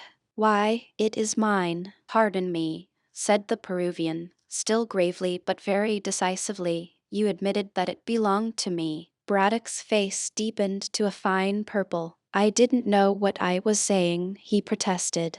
"How could I say it was your property when I have bought it for £900? It was stolen from me." "That has got to be proved," said Braddock caustically. Don Pedro rose, looking more like Don Quixote than ever. "I have the honor to give you my word and—" "Yes, yes, that is all right. I cast no imputation on your honor." "I should think not," said the other coldly but strongly. "All the same, you can scarcely expect me to part with so valuable an object." Braddock waved his hand towards the case, without strict inquiry into the circumstances. "And again, sir, even if you succeed in proving your ownership, I am not inclined to restore the mummy to you for nothing. But it is stolen property you are keeping from me." "I know nothing about that. I have only your bare word that it is so, Don Pedro." "All I know is that I paid £900 for the mummy and that it cost the best part of another 100 to bring it to England." "What I have, I keep, like your country," said the Peruvian sarcastically. "Precisely," replied the professor suavely. "Every Englishman has a bulldog tenacity of purpose.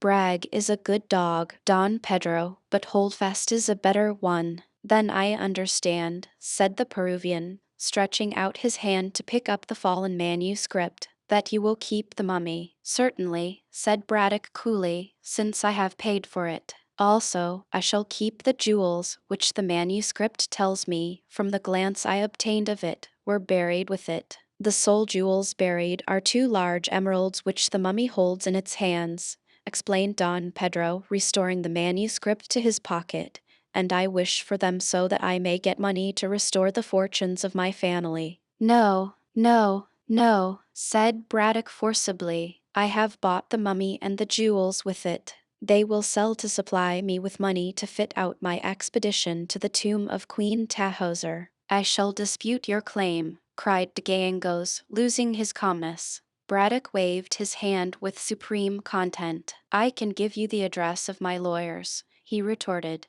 "Any steps you choose to take will only result in loss, and from what you hint I should not think that you had much money to spend on litigation." Don Pedro bit his lip and saw that it was truly a more difficult task than he had anticipated to make Braddock yield up his prize. "If you were in Lima," he muttered, speaking Spanish in his excitement, "you would then learn that I speak truly." "I do not doubt your truth," answered the professor in the same language. De Gallegos wheeled and faced his host, much surprised. "You speak my tongue, sonner?" he demanded. Braddock nodded.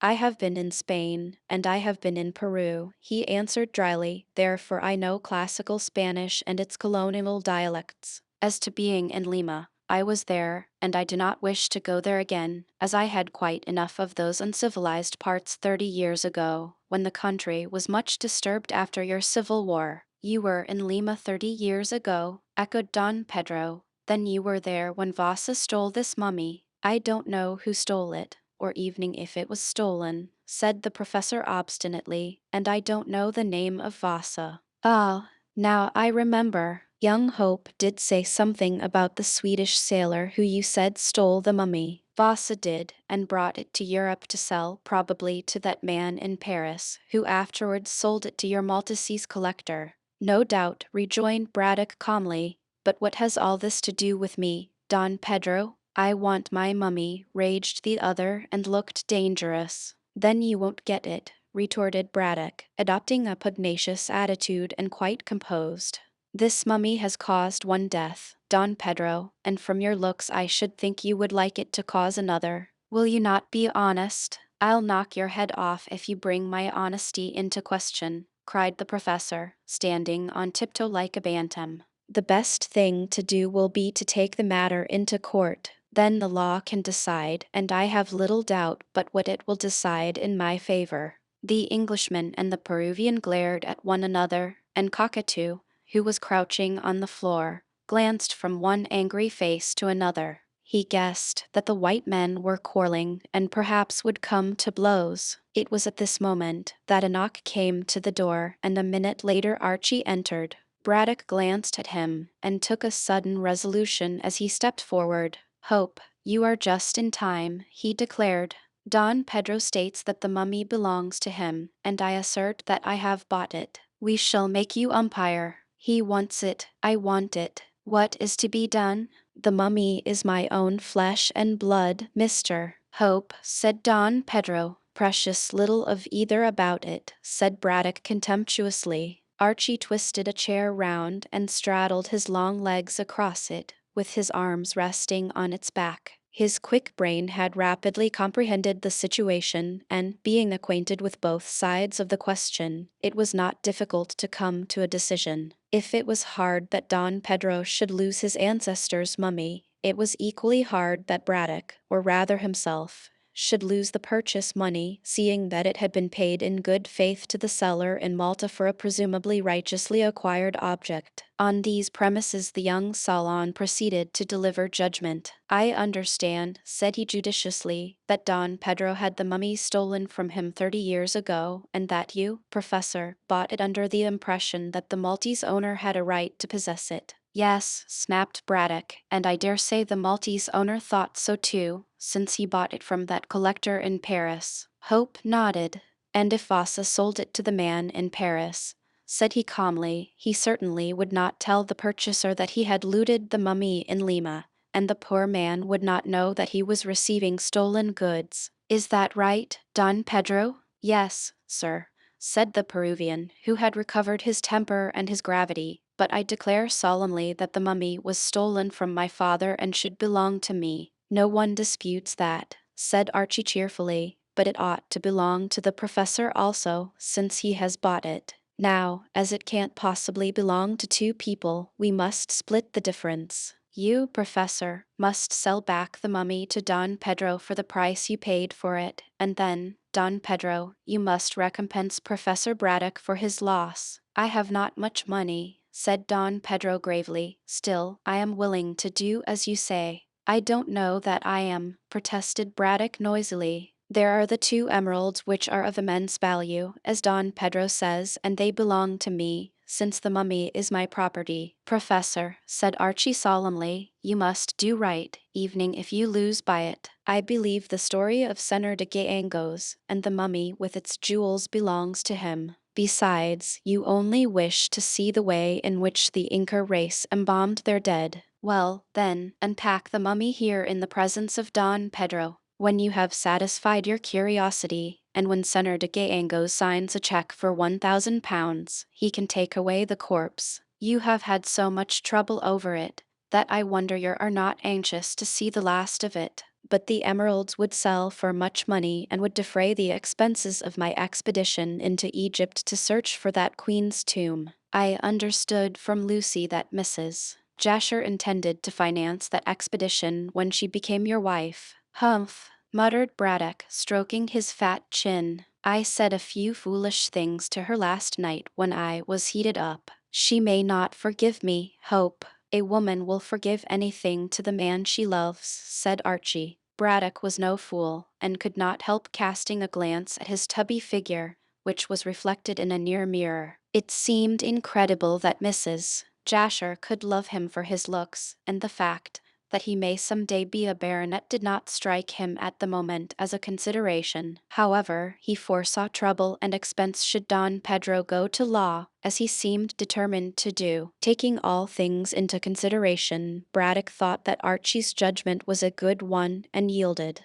"Well," he said after reflection, "let us agree. I shall open the case and examine the mummy, which after all is the reason why I bought it. When I have satisfied myself as to the difference between the modes of embalming, Don Pedro can give me a check and take away the mummy. I only hope that he will have less trouble with it than I have had," and, so speaking, Braddock, signing to Cockatoo to bring all the necessary tools, laid hands on the case. I am content, said Don Pedro briefly, and seated himself in a chair beside the young Daniel who had delivered judgment. Hope offered to assist the professor to open the case, but was dismissed with an abrupt refusal. Though I am glad you are present to see the mummy unpacked, said Braddock, laboring at the lid of the case, for if the emeralds are missing, Don Pedro may accuse me of stealing them. Why should the emeralds be missing? Asked Hope quickly. Braddock shrugged his shoulders. Sidney Bolton was killed, said he in a low voice, and it was not likely that any one would commit a murder for the sake of this mummy and then leave it stranded in Mrs. Jasher's garden. I have my doubts about the safety of the emeralds,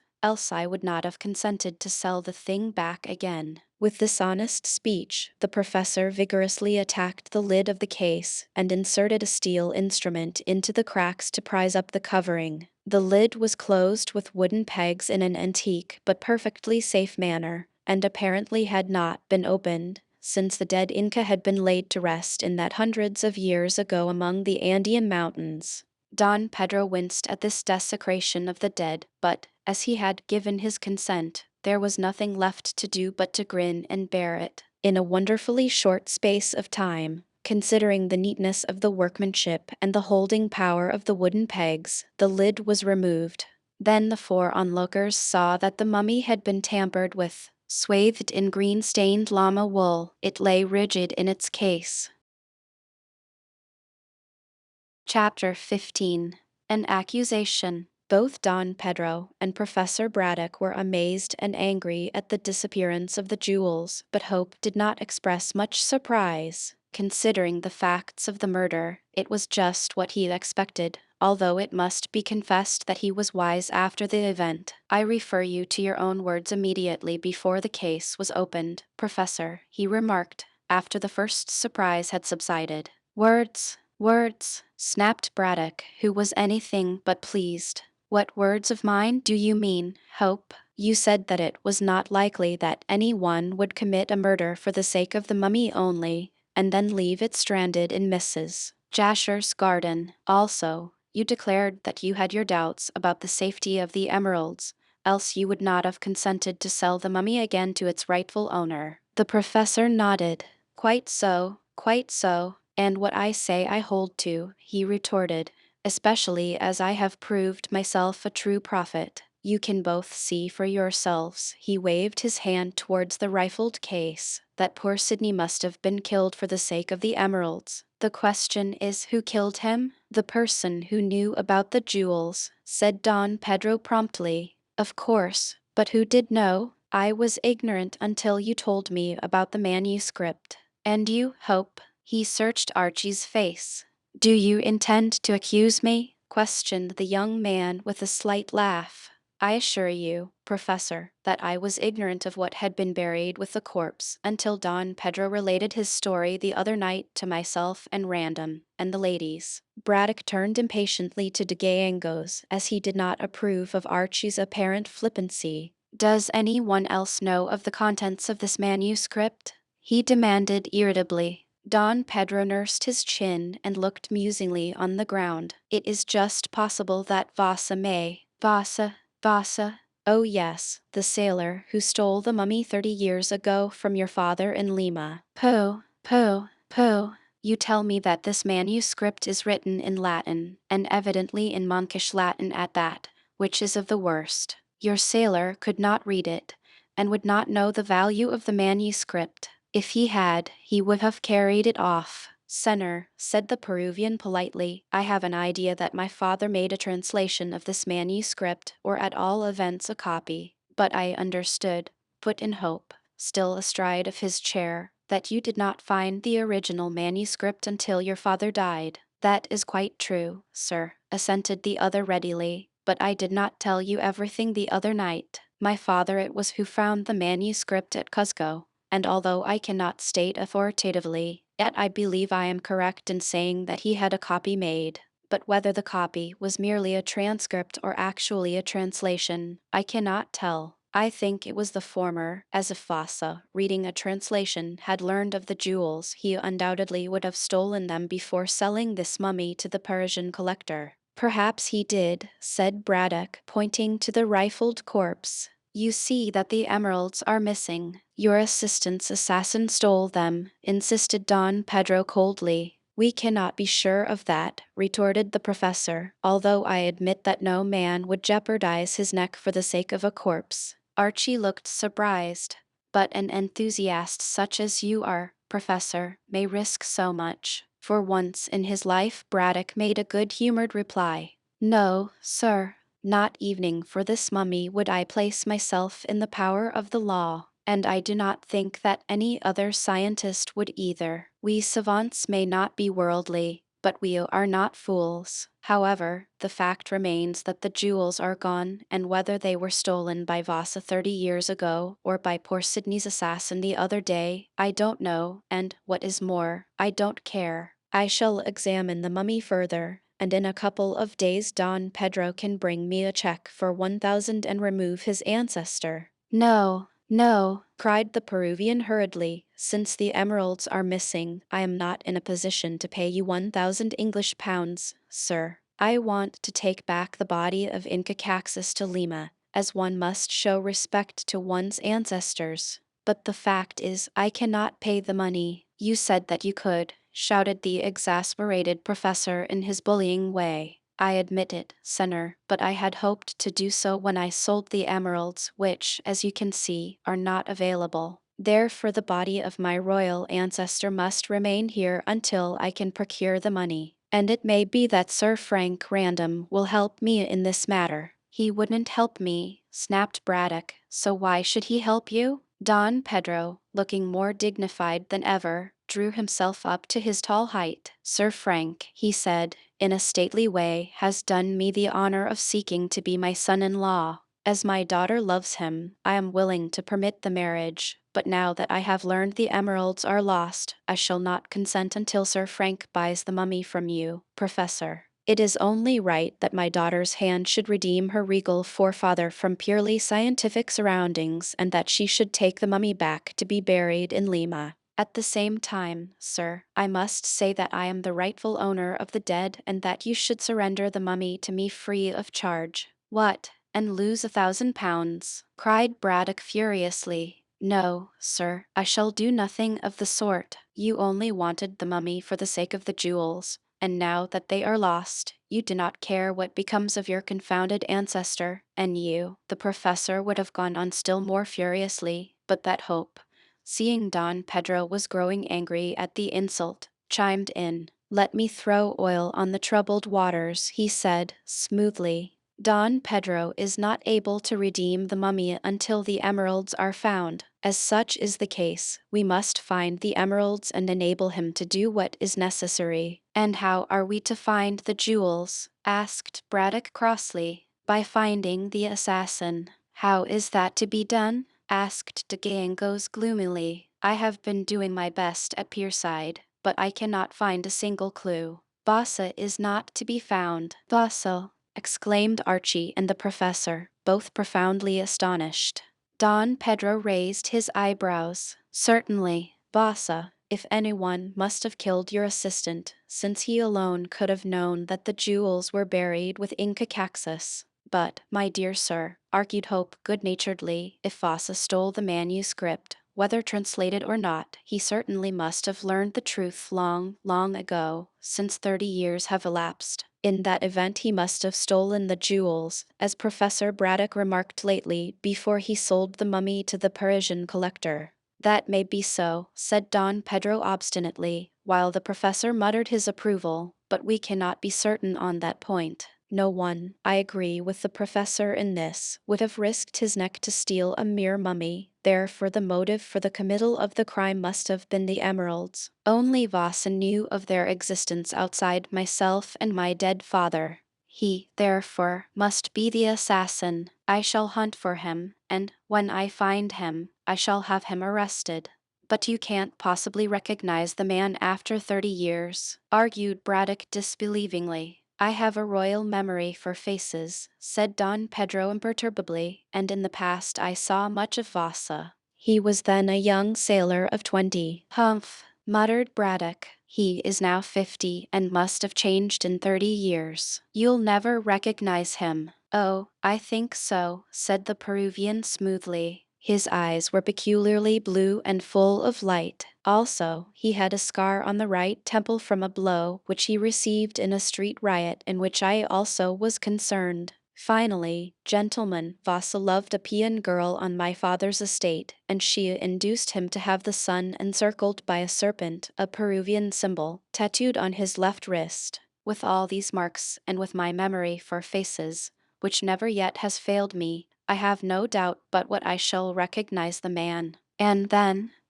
I shall have him arrested. Hope shrugged his square shoulders. He had not much belief in Don Pedro's boasted royal memory, and did not think that he would recognize a young sailor of 20 in what would certainly be a grizzled old salt of 50 years. However, it was possible that the man may be right in his surmise, since Voss alone could have known about the emeralds. The only doubt was whether he would have waited for 30 years before looting the mummy. Archie said nothing of these thoughts, as they would only serve to prolong an unprofitable discussion. But he made one suggestion. Your best plan, he said suggestively, is to write a description of Vasa, who, by the way, has probably changed his name, and hand it to the police, with the promise of a reward if he is found. I am very poor, Senor. Surely the professor here. I can offer nothing, said Braddock quickly, as I am quite as poor as you are, if not more so. Sir Frank may help, he added sarcastically.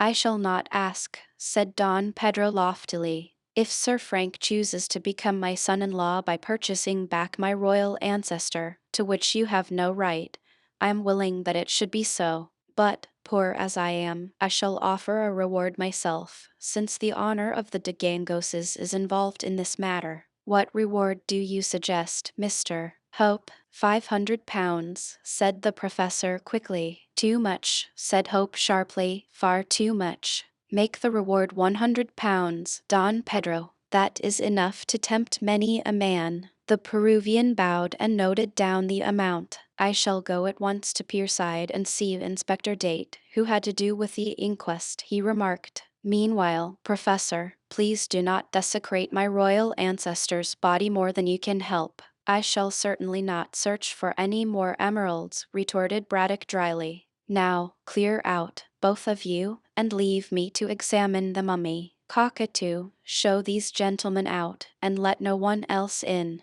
Don Pedro returned to the Warrior Hotel to inform his daughter of what had taken place, with the intention of going in the afternoon to Pierside. Meanwhile, he wrote out a full description of Vasa, making an allowance for the lapse of years and explaining the scar and the symbol on the left wrist. Hope also sought Lucy and related the latest development of the case. The girl was not surprised, as she likewise believed, that the assassin had desired more than the mummy when he murdered Sidney Bolton. Mrs. Jasher did not know about the emeralds, she asked suddenly. No, replied Archie, much surprised. Surely you do not suspect her of having a hand in the devilment? Certainly not, was the prompt answer. Only I cannot understand how the mummy came to be in her garden. It was brought up from the river, I expect. But why to Mrs. Jasher's garden? Hope shook his head. I cannot tell that. The whole thing is a mystery, and seems likely to remain so. It seems to me, said the girl, after a pause, that it would be best for my father to return this mummy to Don Pedro and have done with it, since it seems to bring bad luck. Then he can marry Mrs. Jasher, and go to Egypt on her fortune to seek for this tomb. I doubt very much if Mrs. Jasher will marry the professor now, after what he said last night. Nonsense, my father was in a rage and said what first came into his mind. I dare say she is angry. However, I shall see her this afternoon and put matters right. You are very anxious that the professor should marry the lady. I am, replied Lucy seriously, as I want to leave my father comfortably settled when I marry you. The sooner he makes Mrs. Jasher his wife, the readier will he be to let me go, and I want to marry you as soon as I possibly can. I am tired of Gartley and of this present life.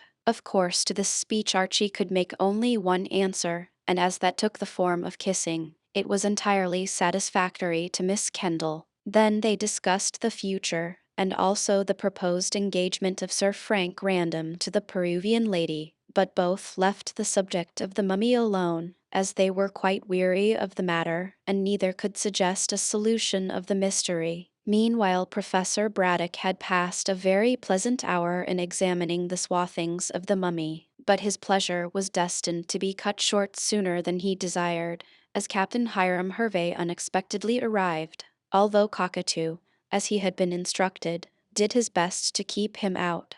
The sailor forced his way in and heralded his appearance by throwing the Kanaka headforemost into the museum. "What does this mean?" demanded the fiery professor, while Cockatoo, with an angry expression, struggled to his feet, and Hervey, smoking his inevitable cheroot, stood on the threshold. "How dare you treat my property in this careless way?" "Guess your property should behave itself then," said the captain in careless tones, and sauntered into the room. "Deed, I think I'm going to be chucked out by a measly nigger and, great Scott!" This latter exclamation was extorted by the sight of the mummy. Braddock motioned to the still angry Cockatoo to move aside, and then nodded triumphantly. "You didn't expect to see that, did you?" he asked. Hervey came to anchor on a chair, and turned the cheroot in his mouth with an odd look at the mummy. "When will he be hanged?" Braddock stared.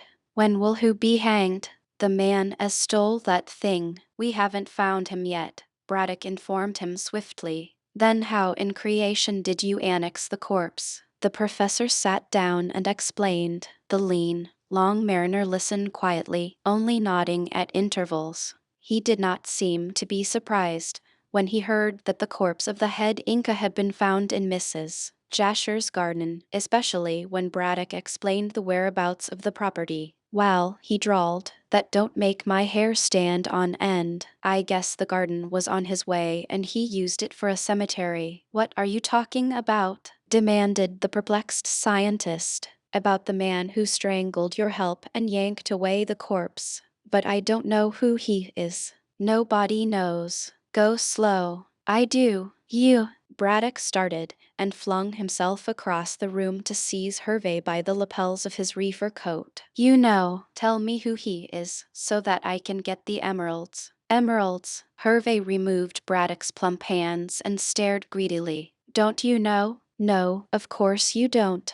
But 2 emeralds were buried with the mummy, and they have been stolen." "Who by?" "No doubt by the assassin who murdered poor Sidney." Hervey spat on the floor, and his weather-beaten face took on an expression of profound regret. "I guess I'm a fool of the best." "Why?" asked Braddock, again puzzled. "To think," said Hervey, addressing the mummy, "that you were on board my boat, and I never looted you." "What?" Braddock stamped. "Would you have committed theft?" "Theft be hanged," was the reply. "It ain't thieving to loot the dead. I guess a corpse hasn't got any use for jewels. You bet I'd have gummed straightways onto that mummy when I brought it from Malta in the old diver had I known it was a jeweler's shop of sorts." "Huh, 2 emeralds, and I never knew. I could kick myself." "You are a blackguard," gasped the astonished professor. "Oh, shucks," was the elegant retort. "Give it a rest. I'm no worse than that dandy gentleman who added murder to stealing, anyhow." "Ah." Braddock bounded off his chair like an india-rubber ball. "You said that you knew who had committed the murder." "Well," drawled Hervey again, "I do and I don't. That is I suspect, but I can't swear to the business before a judge." "Who killed Bolton?" asked the professor furiously. "Tell me at once." "Not me, unless it's made worth my while." "It will be, by Don Pedro. That yellow stomach. What's he got to do with it?" "I have just told you the mummy belongs to him. He came to Europe to find it. He wants the emeralds, and intends to offer a reward of £100 for the discovery of the assassin." Hervey arose briskly. "I'm right on the job," said he, sauntering to the door. "I'll go to that old inn of yours, where you say the Don's stopping, and look him up. Guess I'll trade." "But who killed Bolton?" asked Braddock, running to the door and gripping Hervey by his coat. The mariner looked down on the anxious face of the plump little man with a grim smile. I can tell you, said he, as you can't figure out the business unless I'm on the racket. No, sir. I'm the white boy in Thin Circus. The professor shook the lean sailor in his anxiety. Who is he? That almighty aristocrat that came on board my ship when I lay in the Thames on the very afternoon I arrived with Bolton. Who do you mean? Demanded Braddock, more and more perplexed. Sir Frank Random. What? Did he kill Bolton and steal my mummy, and hide it in that garden on his way to the fort? I guess he did. The professor sat down and closed his eyes with horror. Chapter 16. The manuscript again, but the professor was not going to let Captain Hervey escape without giving him full information. Before the Yankee skipper could reach the front door, Braddock was at his heels, gasping and blowing like a grampus. Come back, tell me all. I reckon not, rejoined the mariner, removing Braddock's grip. You ain't the one to give the money. I'll go to the Don or to Inspector Date of Pierside. But Sir Frank must be innocent, insisted Braddock. He's got to prove it, was the dry response. Let me go. No, you must tell me on what grounds. Oh, the devil take you, said Hervey hastily, and sat down on one of the hall chairs. It's this way, since you won't let me skip until I tell you. This almighty aristocrat came to Pierside on the same afternoon as I cast anchor. While Bolton was on board, he looked in to have a yarn of sorts. What about? Now, how in creation should I know? Snapped the skipper. I wasn't on hand, as I'd enough to do with unloading cargo. But his lordship went with Bolton to the stateroom, and they talked for half an hour. When they came out, I saw that his lordship had his hair riz, and heard him saying things to Bolton. What sort of things? Well, for one, he said, you'll repent of this, and then again, your life isn't safe while you keep it. Meaning the mummy? I reckon that's so, unless I am mistaken, said Hervey serenely. Why didn't you go to the police with this information? Not much. Why, I saw no way of making dollars. And then, again, I did not think of putting things together until I found that his lordship, meaning Sir Frank, interpolated the professor, frowning. I'm talking queens, or kings, or republican lingo, I guess, and I do mean his lordship, said the skipper dryly, until I found that his lordship had been in the public house where the crime was committed. The Sailor's Rest. When did he go there? In the evening, after his talk with Bolton, and after a row, as they both seemed to have their hair off, he skipped over the side and went back to his yacht, which wasn't far away. Bolton took his blamed mummy ashore and got fixed at the Sailor's Rest. I gathered afterwards, from the second mate of the Diver, which ain't my ship now, that his lordship came into the hotel and had a drink. Afterwards my second mate saw him talking to Bolton through the window. In the same place as the woman talked, questioned the professor. That's so, only it was later in the evening that the woman came along to give chin music through the window. I am bound to say, added the captain generously, that no one I can place my hand on saw his lordship loafing about the hotel after dark. But what of that? He may have laid his plans and arranged for the corpse to be found later in that blamed packing case. Is this all your evidence? It's enough, I guess, not to procure a warrant. Why, a man in the States would be electrocuted on half the evidence. I dare say, retorted the little man with contempt, but we are in a land where justice of the purest prevails. All your evidence is circumstantial. It proves nothing. The captain was considerably nettled. I calculate that it proves Sir Frank wanted the mummy, else why did he come on board my ship to see your infernal assistant? The words he used showed that he was warning Bolton how he'd do for him. And then he talked through the window, and was in the public house, which ain't a place for an almighty aristocrat to shelter in. I guess he's the man wanted by the police. Why, added Hervey, warming to his tale, he'd a slap-up yacht laying near the blamed hotel, and could easily ship the corpse, after slipping it through the window. When he got tired of it, and looted the emeralds, he took it by boat, below the fort, to Mrs. Jasher's garden and left it there so as to pull the wool over the eyes of the police. It's as clear as mud to me. You search his lordship's shanty and you'll find the emeralds. It is strange, muttered Braddock unwillingly. Strange, but not true, said a voice from the head of the stairs, and young Hope came down leisurely, with a pale face, but a very determined air. Random is absolutely innocent.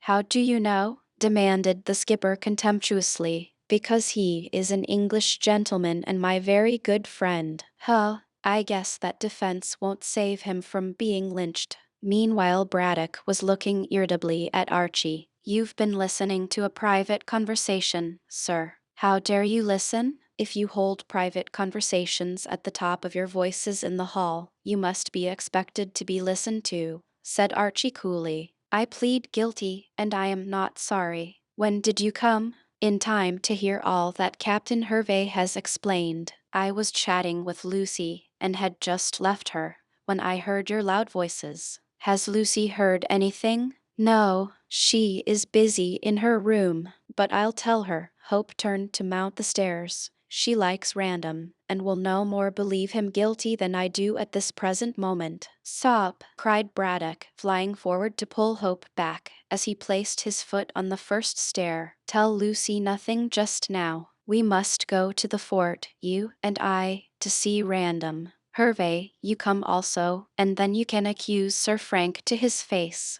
If he dares to do it, said Archie, who looked and felt indignant. Oh, I'll accuse him right enough when the time comes, said Hervey in his coolest manner, but the time isn't now. Savvy, I am going to see the Don first and make sure of this reward. Faugh, cried Hope with disgust. Blood money, what of that? If a man is a murderer he should be lynched. My friend, Sir Frank Random, is no murderer. He's got to prove that, as I said before, rejoined the Yankee in a calm way and strolled to the door. So long, gents both. I'll light out for the Warrior Inn and play my cards. And I may tell you, he added, pausing at the door, which he opened, that I haven't got that blamed windjammer, so need money to hold out until another steamer comes along. £100 English currency will just fill the bill. So now you know the lay I'm on. So long, and he walked quietly out of the house, leaving Archie and Braddock looking at one another with pale faces. The assurance of Hervey surprised and horrified them. Still, they could not believe that Sir Frank Random had been guilty of so brutal a crime. For one thing, said Hope after a pause, Random did not know where the emeralds were to be found, or even that they existed. I understood that he did know, said Braddock reluctantly. In my hearing, and in your own, you heard Don Pedro state that he had related the story of the manuscript to Random. You forget that I learned about the emeralds at the same time, said Hope quietly. Yet this Yankee skipper does not accuse me. The knowledge of the emeralds came to Random's ears and to mine long after the crime was committed. To have a motive for killing Bolton and stealing the emeralds, Random would have had to know when he arrived in England. And why should he have not known? Asked the professor, biting his lip vexedly. I don't want to accuse Random, or even to doubt him, as he is a very good fellow, even though he refused to assist me with money when I desired a reward to be offered. All the same, he met Don Pedro in Genoa, and it is just possible that the man told him of the jewels buried with the mummy. Archie shook his head. I doubt that, said he thoughtfully. Random was as astonished as the rest of us when Don Pedro told his Arabian Nights story. However, the point can be easily settled by sending for Random.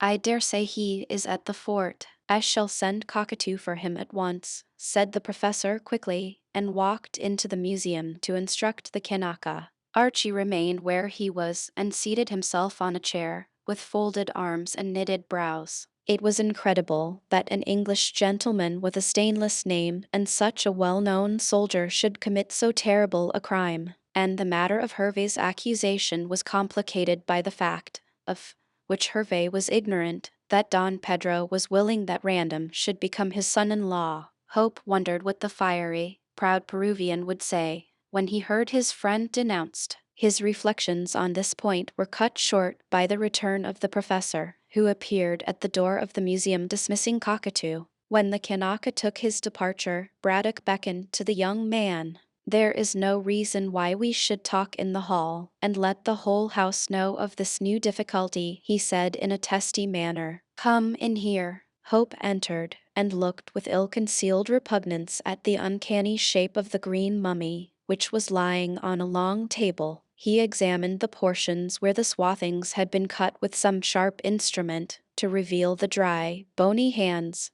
which formerly had held the costly jewels. The face was invisible and covered with a mask of dull beaten gold. Formerly the eyes had been jeweled, but these last were now absent. He pointed out the mask to the professor, who was hovering over the weird dead with a large magnifying glass. "It is strange," said Hope earnestly, "that the mask of gold was not stolen also, since it is so valuable." "Unless melted down, the mask could be traced," said Braddock after a pause. "The jewels, according to Don Pedro, are of immense value, and so could have been got rid of easily. Random was satisfied with those." "Don't talk of him in that way, as though his guilt was certain," said Hope, wincing. "Well, you must admit that the evidence against him is strong, but purely circumstantial. Circumstantial evidence has hanged many an innocent man before now." "Humph," said Braddock uneasily. "I hope it won't hang our friend. However, we shall hear what he has to say. I have sent Cockatoo to the fort to bring him here at once. If Random is absent, Cockatoo is to leave a note in his room, on the writing table. Would it not have been better to have told Cockatoo to give the note to Random's servant?" "I think not," responded Braddock dryly. "Random's servant is certainly one of the most stupid men in the entire army. He would probably forget to give him the note, and as it is important that we should see Random at once, it is better that he should find it placed personally on his writing table by Cockatoo, upon whom I can depend." Archie abandoned the argument, as it really mattered very little. He took up another line of conversation. "I expect if the criminal tries to dispose of the emeralds he will be caught," said he. "Such large jewels are too noticeable to escape comment." "Humph, it depends upon the cleverness of the thief," said the professor, who was more taken up with the mummy than with the conversation. "He may have the jewels cut into smaller stones, or he may go to India and dispose of them to some Rajah, who would certainly say nothing. I don't know how criminals act myself, as I have never studied their methods, but I hope that the clue you mention will be hit upon, if only for Random's sake." "I don't believe for one moment that Random is in danger," said Archie, "and if he is, I shall turn detective myself." "I wish you joy," replied Braddock, bending over the mummy. "Look, Hope, at the wonderful color of this wool. There are some arts we have lost completely. Dyeing of this surprising beauty is one." "Humph," mused the archaeologist. "I wonder why this particular mummy is dyed green, or rather why it is wrapped in green bandages. Yellow was the royal color of the ancient Peruvian monarchs. Vicuna wool dyed yellow. What do you think, Hope?" "It is strange." Archie shrugged his shoulders. "I can say nothing, because I know nothing," he said sharply. "All I do know is that I wish this precious mummy had never been brought here. It has caused trouble ever since its arrival." "Well," said Braddock, surveying the dead with some disfavor, "I must say that I shall be glad to see the last of it myself. I know now all that I wanted to know." "Humph. I wonder if Don Pedro will allow me to strip the mummy." "Of course. It is mine, not his.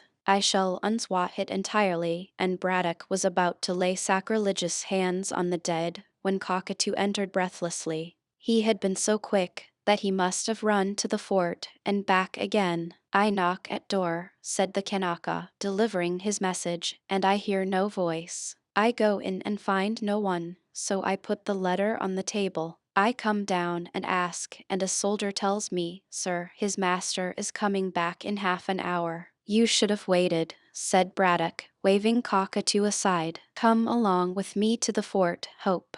But Random will come here as soon as he returns." "Very likely, but I can't wait. I am anxious to hear what he has to say in his defense." "Come." cockatoo, my coat, my hat, my gloves. Stir yourself, you scoundrel. Archie was not unwilling to go, since he was anxious also to hear what Random would say to the absurd accusation brought against him by the Yankee. In a few minutes the two men were walking smartly down the road through the village, the professor striving to keep up with Hope's longer legs by trotting as hard as he could. Halfway down the village they met a trap, and in it Captain Hervey being driven to the Jessam railway station. "Have you seen Don Pedro?" asked the professor, stopping the vehicle. "I reckon not," answered Hervey stolidly. "He's gone into Pierside to see the police. I'm off there also." "You had better come with us," said Archie sternly. "We are going to see Sir Frank Random."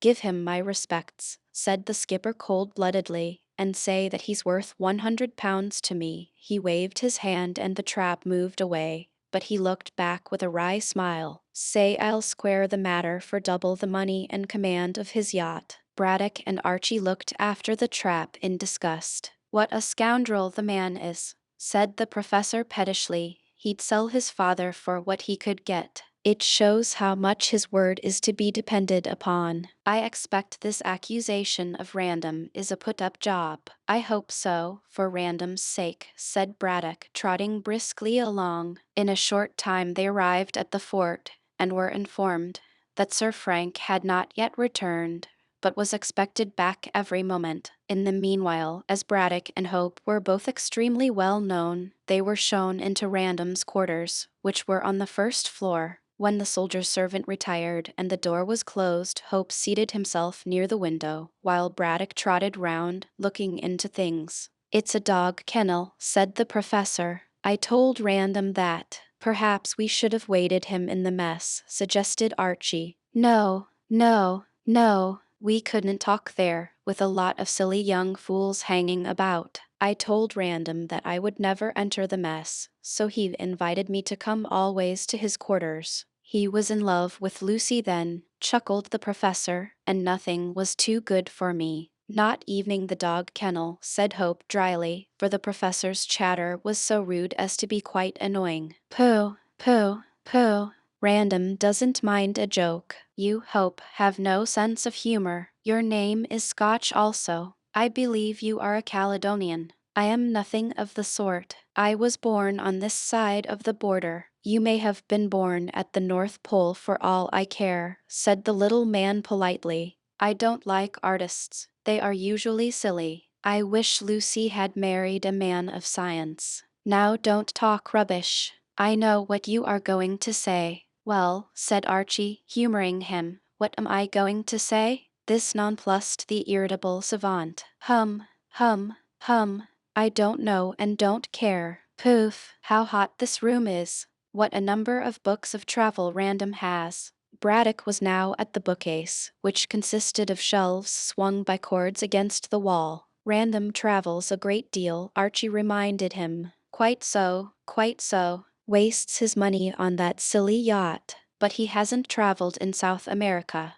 I expect he's going there. Come here, Hope, and see the many, many books about Peru and Chile and Brazil. There must be a dozen, and all library books too." Archie sauntered towards the shelves. "I expect Random is getting up the subject of South America, so as to talk to Donna Inez." Probably, snapped Braddock, pulling several of the books out of place. "Why, there isn't a— ah, dear me, what a catastrophe." He may well say so, for in his desire to examine the books, they all tipped off the shelves and lay in a disorderly heap on the floor. Hope began to pick them up and replace them, and so did the author of the mischief. Among the books were several papers scribbled with notes, and Braddock bundled these all in a heap. Shortly he caught sight of the writing on one. "Hullo, Latin," said he, "and read a line or two." "Oh," he gasped. Hope, the manuscript of Don Pedro. Impossible." Archie rose and stared at the discolored paper. "Sorry to have kept you," said Random, entering at this moment.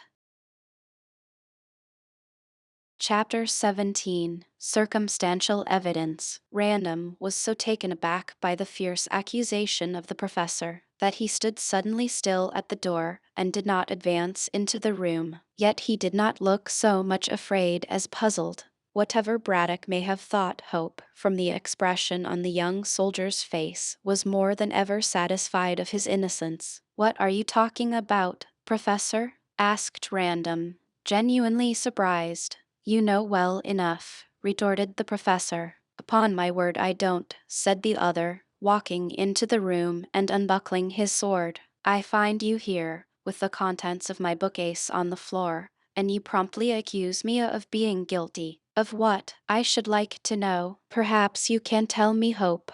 "There is no need for Hope to tell you, sir. You are perfectly well aware of your own villainy." Random frowned. "I allow a certain amount of latitude to my guests, Professor," he said with marked dignity, "but for a man of your age and position you go too far. Be more explicit." "Allow me to speak," intervened Archie, anticipating Braddock. "Random, the professor has just had a visit from Captain Hiram Hervey, who was the skipper of the Diver. He accuses you of having murdered Bolton." "What?" The baronet started back, looking thunderstruck. "Wait a moment. I have not finished yet. Hervey accuses you of this murder, of stealing the mummy, of gaining possession of the emeralds, and of placing the rifled corpse in Mrs. Jasher's garden, so that she may be accused of committing the crime." "Exactly," cried Braddock, seeing that his host remained silent from sheer surprise. "Hope has stated the case very clearly. Now, sir, your defense." "Defense, defense." Random found his tongue at last and spoke indignantly. "I have no defense to make." "Ah, then you acknowledge your guilt?" "I acknowledge nothing. The accusation is too preposterous for any denial to be necessary." "Do you believe this of me?" He looked from one to the other. "I don't," said Archie quickly. "There is some mistake." "Thank you, Hope. And you, Professor?" Braddock fidgeted about the room. "I don't know what to think," he said at length. Hervey spoke very decisively. "Oh, truly," returned Random dryly, and, walking to the door, he locked it. "In that case, I must ask you for an explanation, and neither of you shall leave this room until one is given." "Your proofs. Here is one of them," snapped Braddock, throwing the manuscript on the table. "Where did you get this?" Random took up the discolored paper with a bewildered air. "I never set eyes on this before," he said, much puzzled. "What is it?" "A copy of the manuscript mentioned by Don Pedro, which describes the 2 emeralds buried with the mummy of Inca Caxus." "I see." Random understood all in a moment. "So you say that I knew of the emeralds from this, and so murdered Bolton to obtain them." "Pardon me," said Braddock with elaborate politeness. "Hervey says that you murdered my poor assistant, and although my discovery of this manuscript proves that you must have known about the jewels, I say nothing. I wait to hear your defense." "That's very good of you," remarked Sir Frank ironically. "So it seems that I am in the dock. Perhaps the counsel for the prosecution will state the evidence against me," and he looked again from one to the other. Archie shook the baronet by the hand very warmly. "My dear fellow," he declared decidedly, "I don't believe one word of the evidence." "In that case there must be a flaw in it," retorted Random, but did not seem to be unmoved by Hope's generous action. "Sit down, Professor. It appears that you are against me." "Until I hear your defense," said the old man obstinately. "I cannot make any until I hear your evidence." "Go on. I am waiting," and Sir Frank flung himself into a chair, where he sat calmly, his eyes steadily fixed on the professor's face. "Where did you get that manuscript?" asked Braddock sharply. "I got it nowhere. This is the first time I have seen it. Yet it was hidden amongst your books." "Then I can't say how it got there." "Were you looking for it?" "No, certainly not. To pass the time while waiting, I examined your library, and in pulling out a book, your case, being a swing one, overbalanced and shot its contents onto the floor. Amongst the papers which fell with the books, I caught a glimpse of the manuscript, and, noting that it was written in Latin, I picked it up, surprised to think that a frivolous young man, such as you are, should study a dead language." A few words showed me that the manuscript was a copy of the one referred to by Don Pedro. "One moment," said Archie, who had been thinking. "Perhaps this is the original manuscript, which de Gallegos has given to you, random." "It is good of you to afford me a loophole of escape," said Sir Frank, leaning back with folded arms, "but de Gallegos gave me nothing. I saw the manuscript in his hands when he showed it to us all at Mrs. Jasher's, but whether this is the original or a copy I can't say. Don Pedro certainly did not give it to me." "Has Don Pedro been in your quarters?" asked Hope thoughtfully. "No, he has only visited me in the mess. And evening if Don Pedro did come in here, for I guess what is in your mind.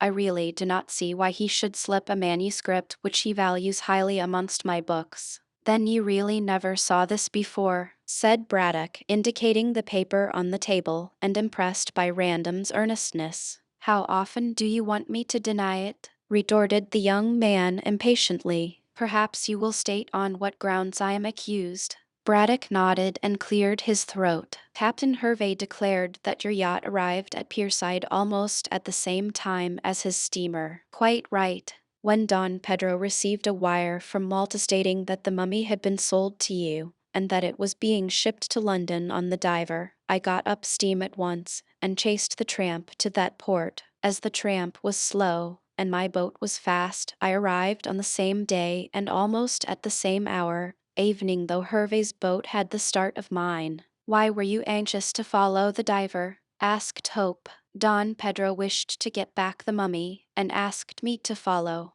As I was in love with Donna Inez, and still am, I was only too willing to oblige him." Braddock nodded again. "Hervey says that you went on board the Diver and had an interview with Bolton." "That is perfectly true, and my visit was paid for the same reason as I followed the steamer to London. That is, I acted on behalf of Don Pedro. I wished to ascertain for certain that the mummy was on board, and having done so from Bolton, I urged him to induce you to give back the same, free of charge, to de Gallegos, from whom it had been stolen. He refused, as he declared that he intended to deliver it to you." "I knew I could always trust Bolton," said the professor enthusiastically. "It would have been better for you to have come to me, random, I dare say, but I wished, as I told you, to make certain that the mummy was on board. That was the real reason for my visit, but, being in Bolton's company, I naturally told him that Don Pedro claimed the mummy as his property, and warned him that if you or he kept the same, that there would be trouble." "Did you use threats?" asked Hope, remembering what he had overheard. "No, certainly not." "Yes, you did," cried Braddock quickly. "Hervey declares that you told Bolton that he would repent of keeping the mummy, and that his life would not be safe while he held it." To the surprise of both visitors, Random admitted using these serious threats without a moment's hesitation. "Don Pedro told me that many Indians, both in Lima and Cuzco, who look upon him as the lawful descendant of the last Inca, are anxiously expecting the return of the royal mummy. He also stated that when the Indians knew who held the mummy, they would send one of themselves to get it back, if he, Don Pedro, that is, did not fetch it. To get back the mummy, Don Pedro declared that these Indians would not stop short of murder there for my warning to Bolton." "Oh," Archie jumped up with widely opened eyes. "Then perhaps this solves the problem. Bolton was murdered by some Peruvian Indian." Random shook his head gravely. "Again you offer me a loophole of escape, my dear fellow," he said sententiously, "but that theory will not hold water. At present the Indians in Lima and Cuzco do not know that the mummy has been found. Don Pedro only chanced upon the paper which announced the sale by accident and had no time to communicate with his barbaric friends in South America.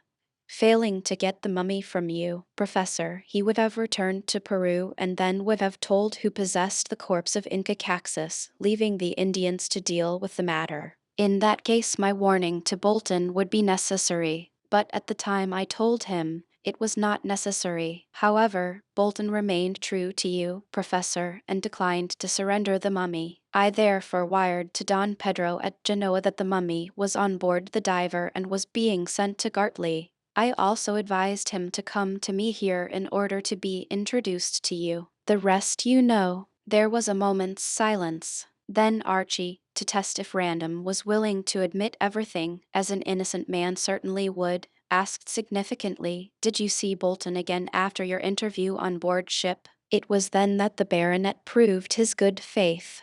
"Oh, yes," he said easily and without hesitation. "I was walking about Pierside later, and passing along that waterside alley near the Sailor's Rest, I saw a window on the ground floor open, and Bolton looking out across the river. I stopped and asked him when he proposed to take the mummy to Gartley, and if it was on shore. He admitted that it was in the hotel, but declined to say when he would send it on to you, Professor. When he closed the window, I afterwards went into the hotel and had a drink in order to ask casually when Mr. Bolton intended to leave. I gathered, not directly, of course, but in a roundabout way, that he had arranged to go next morning and to send on his luggage. Then I left and went to London. In the course of time I returned here and learned of the murder and the disappearance of the corpse of Incacaxus. And now Random stood up, having admitted all this. Perhaps you will believe me to be innocent. You have no idea who murdered Bolton and placed his body in the packing case?" asked Braddock, manifestly disappointed. "No, no more than I have any idea of the person who placed the mummy case and its contents in Mrs. Jasher's garden." "Oh, you know that," said Archie quickly. "Yes, the news was all over the village this morning. I could hardly help knowing it, and I believe that the mummy has been taken to your house, Professor." "It has," admitted Braddock dryly. "I took it myself from Mrs. Jasher's arbor in a handcart, with the assistance of Cockatoo. But when I made an examination this morning in the presence of Hope and Don Pedro, I found that the swathings of the body had been ripped up, and that the emeralds mentioned in that manuscript had been stolen." "Strange," said Random with a frown. "And by whom?" "No doubt by the assassin of Sidney Bolton. Probably." Random kicked a mat straight with his foot. "At any rate, the theft of the emeralds shows that it was not any Indian who killed Bolton. None of them would rifle so sacred a corpse. Besides which, as you say, the Indians in Peru do not know that the mummy has reappeared after 30 years' seclusion," chimed in Hope, rising. "Well, and what is to be done now?" For answer Sir Frank picked up the manuscript, which still remained on the table. "I shall see Don Pedro about this," he said quietly, "and ascertain if it is the original or a copy." Braddock rose slowly and stared at the paper. "Do you know Latin?" he asked. "No," rejoined Random, knowing what the savant meant. "I learned it, of course, but I have forgotten much. I may translate a word or two, but certainly not the hedge-friezed Latin in which this is written." He looked carefully at the manuscript as he spoke. "But who could have placed it in your room?" questioned Archie. "We cannot learn that until we see Don Pedro. If this is the original manuscript which we saw the other night, we may learn how it passed from the possession of de Gangos to my bookcase. If it is a copy, then we must learn, if possible, who owned it." Don Pedro said that a transcript or a translation had been made, mentioned Hope. "Evidently a transcript," said Braddock, glaring at the paper in Random's hand. "But how could that find its way from Lima to this place?" "It may have been packed up with the mummy," suggested Archie. "No," contradicted Random decisively. "In that event, the man in Malta from whom the mummy was bought would have discovered the emeralds and would have taken them." "Perhaps he did. We have nothing to show that Bolton's assassin committed the crime for the sake of the jewels." "He must have done so," cried the professor, irritably, "else there is no motive for the commission of the crime. But I think myself that we must start at the other end to find a clue. When we discover who placed the mummy in Mrs. Jasher's garden." "That will not be easy," murmured Hope thoughtfully, "though, of course, the same must have been brought by river. Let us go down to the embankment and see if there are any signs of a boat having been brought there last night." And he moved to the door. "Random, I cannot leave the fort, as I am on duty," replied the officer. putting the manuscript away in a drawer and locking the same. But this evening I shall see Don Pedro, and in the meanwhile I shall endeavor to learn from my servant who visited me lately while I was absent. The manuscript must have been brought here by someone, but I trust," he added as he escorted his two visitors to the door, "that you now acquit me of—" "Yes, yes, yes," cried Braddock, hastily cutting him short and shaking his hand. "I apologize for my suspicions. Now I maintain that you are innocent, and I never believed you to be guilty," cried Hope heartily. "Thank you both," said Random simply, and having closed the door, he returned to a chair near the fire to smoke a pipe and meditate over his future movements. Chapter 18. Recognition. Lucy and Mrs. Jasher were having a confidential conversation in the small pink drawing room. True to her promise, Miss Kendall had come to readjust matters between the fiery little professor and the widow. But it was not an easy task, as Mrs. Jasher was righteously indignant at the rash words used to her. "As if I knew anything about the matter," she repeated again and again in angry tones. "Why, my dear, he as good as told me I had murdered—" Lucy did not let her finish. There, she said, speaking as she would have done to a fretful child. "You know what my father is." "It seems to me that I am just beginning to learn," said the widow bitterly, "and knowing how ready he is to believe ill of me, I think it is better we should part forever. But you'll never be Lady Braddock, even if I married him. I am not sure that I should be, since I learn that his brother is singularly healthy and comes of a long-lived family, and it will not be pleasant to live with your father when he has such a temper." "That was only because he was excited. Think of your salon and of the position you wish to hold in London." "Ah, well," said Mrs. Jasher, visibly softening, "there is something to be said there. After all, one can never find a man who is perfection, and a very amiable man is usually a fool. One can't expect a rose to be without thorns. But really, my dear," she surveyed Lucy with mild surprise, "you appear to be very anxious that I should marry your father." "I want to see my father made comfortable before I marry Archie," said the girl with a blush. "Of course my father is quite a child in household affairs and needs everything done for him. Archie, I am glad to say, is now in a position to marry me in the spring. I want you to be married about the same time, and then you can live in Gartley, and—" "No, my dear," said Mrs. Jasher firmly. "If I marry your father, he wishes us to go at once to Egypt in search of this tomb. I know that he wants you to help with the money left to you by your late brother. But surely you will not go up the Nile yourself?" "No, certainly not," said the widow promptly. "I shall remain in Cairo while the professor goes on his excursion into Ethiopia. I know that Cairo is a very charming place and that I shall be able to enjoy myself there." "Then you have decided to forgive my father for his rash words?" "I must," sighed Mrs. Jasher. "I am so tired of being an unprotected widow without a recognized position in the world, evening with my brother's money. Not that it is so very much. I shall still be looked upon askance if I go into society. But as Mrs. Braddock or Lady Braddock, no one will dare to say a word against me. Yes, my dear, if your father comes and asks my pardon he shall have it. We women are so weak," ended the widow virtuously, as if she was not making a virtue of necessity. Things being thus settled, the two talked unamiably for some time, and discussed the chances of Random marrying Donna Inez. Both acknowledged that the Peruvian lady was handsome enough, but had not a word to say for herself.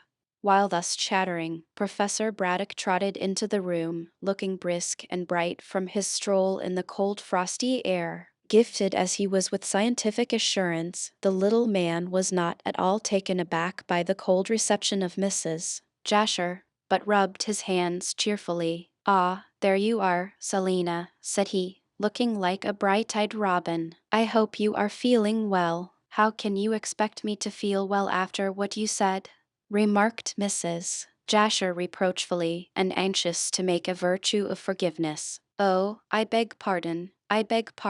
Surely, Selina, You are not going to make a fuss over a trifle like that. I did not give you permission to call me Selina. Quite so. But as we are to be married, I may as well get used to your Christian name, my dear. I am not so sure that we will be married, said Mrs. Jasher stiffly. Oh, but we must, cried Braddock in dismay. I am depending upon your money to finance my expedition to Queen Tahoser's tomb. I see, observed the widow coldly, while Lucy sat quietly by and allowed the elder woman to conduct the campaign. You want me for my money. There is no love in the question, my dear. As soon as I have the time, say during our voyage to Cairo, from where we start inland up the Nile for Ethiopia, I shall make love whenever you like. And, confound it, Selina, I admire you no end, to use a slang phrase. You are a fine woman and a sensible woman, and I am afraid that you are throwing yourself away on a snuffy old man like myself. Oh no, no, pray do not say that, cried Mrs. Jasher, visibly moved by this flattery. You will make a very good husband if you will only strive to govern your temper. Temper, temper, bless the woman, I mean you, Selina. I have the very best temper in the world. However, you shall govern it, and myself also if you like. Come, he took her hand, let us be friends and fix the wedding day. Mrs. Jasher did not withdraw her hand. Then you do not believe that I have anything to do with this terrible murder? She asked playfully. No, no, I was heated last night. I spoke rashly and hastily. Forgive and forget, Selina. You are innocent, quite innocent, in spite of the mummy being in your confounded garden. After all, the evidence is stronger against Random than against you. Perhaps he put it there. It's on his way to the fort, you see. Never mind. He has exonerated himself, and no doubt, when confronted with Hervé, will be able to silence that blackguard. And I am quite sure that Hervé is a blackguard, ended Braddock, rubbing his bald head. The two ladies looked at one another in amazement, not knowing what to say. They were ignorant of the theft of the emeralds, and of the accusation of Sir Frank by the Yankee skipper. But, with his usual absent-mindedness, Braddock had forgotten all about that, and sat in his chair rubbing his head quite pink and rattling on cheerfully. I went down with Hope to the embankment, he continued, but neither of us could see any sign of a boat. There's the rude, short jetty, of course, and if a boat came, a boat could go away without leaving any trace. Perhaps that is so. However, we must wait until we see Don Pedro and Hervé again, and then, Lucy broke in desperately. What are you talking about, father? Why do you bring in Sir Frank's name in that way? What do you expect me to say? Retorted the little man. After all, the manuscript was found in his room, and the emeralds are gone. I saw that for myself, as did Hope and Don Pedro, in whose presence I opened the mummy case. Mrs. Jasher rose in her astonishment. Are the emeralds gone? She gasped. Yes, yes, yes, cried Braddock irritably. Am I not telling you so? I almost believe in Hervé's accusation of Random, and yet the boy exonerated himself very forcibly truly. Will you explain all that has happened, father? Said Lucy, who was becoming more and more perplexed by this rambling chatter. We are quite in the dark. So am I, so is Hope. So is everyone, chuckled Braddock. Ah, yes, of course, you were not present when these events took place. What events? What events? Demanded Mrs. Jasher, now quite exasperated. I am about to tell you, snapped her future husband, and related all that had taken place since the arrival of Captain Hervé in the museum at the pyramids. The women listened with interest and with growing astonishment, only interrupting the narrator with a simultaneous exclamation of indignation when they heard that Sir Frank was accused. It is utterly and wholly absurd, cried Lucy angrily. Sir Frank is the soul of honor. So I think, my dear, chimed in Mrs. Jasher. And what does he say to? Braddock interrupted. I am about to tell you. If you will stop talking, he cried crossly. That is so like a woman. She asks for an explanation and then prevents the man from giving it. Random offers a very good defense, I am bound to say, and he detailed what Sir Frank had said. When the history was finished, Lucy rose to go. I shall see Archie at once, she said, moving hastily towards the door. What for? Demanded her father benignly. Lucy turned. This thing can't go on, she declared resolutely. Mrs. Jasher was accused by you, father. Only in a heated moment, cried the professor, excusing himself. Never mind, she was accused, retorted Lucy stubbornly, and now this sailor accuses Sir Frank. Who knows who will be charged next with committing the crime? I shall ask Archie to take the matter up and hunt down the real criminal. Until the guilty person is found, I foresee that we shall never have a moment's peace. I quite agree with you, said Mrs. Jasher earnestly. For my own sake I wish the matter of this mystery to be cleared up. Why don't you help me? She added, turning to Braddock, who listened placidly. I am helping, said Braddock quietly. I intend to set Cockatoo on the trail at once. He shall take up his abode in the Sailor's Rest on some pretext, and no doubt will be able to find a clue. What? Cried the widow incredulously, a savage like that. Cockatoo is much cleverer than the average white man, said Braddock dryly, especially in following the trail. He, if any one, will learn the truth. I would much rather trust the Kanaka than young Hope. Nonsense, cried Lucy, standing up for her lover. Archie is the one to discover the assassin. I'll see him at once. And you, father? I, my dear, said the professor calmly, shall remain here and make my peace with the future Mrs. Braddock. You have made it already, said the widow graciously, and extended her hand, which the professor kissed unexpectedly, and then sat back in his chair, looking quite abashed at his outburst of gallantry. Seeing that everything was going well, Lucy left the elderly couple to continue their courting, and hurried to Archie's lodgings in the village. However, he happened to be out,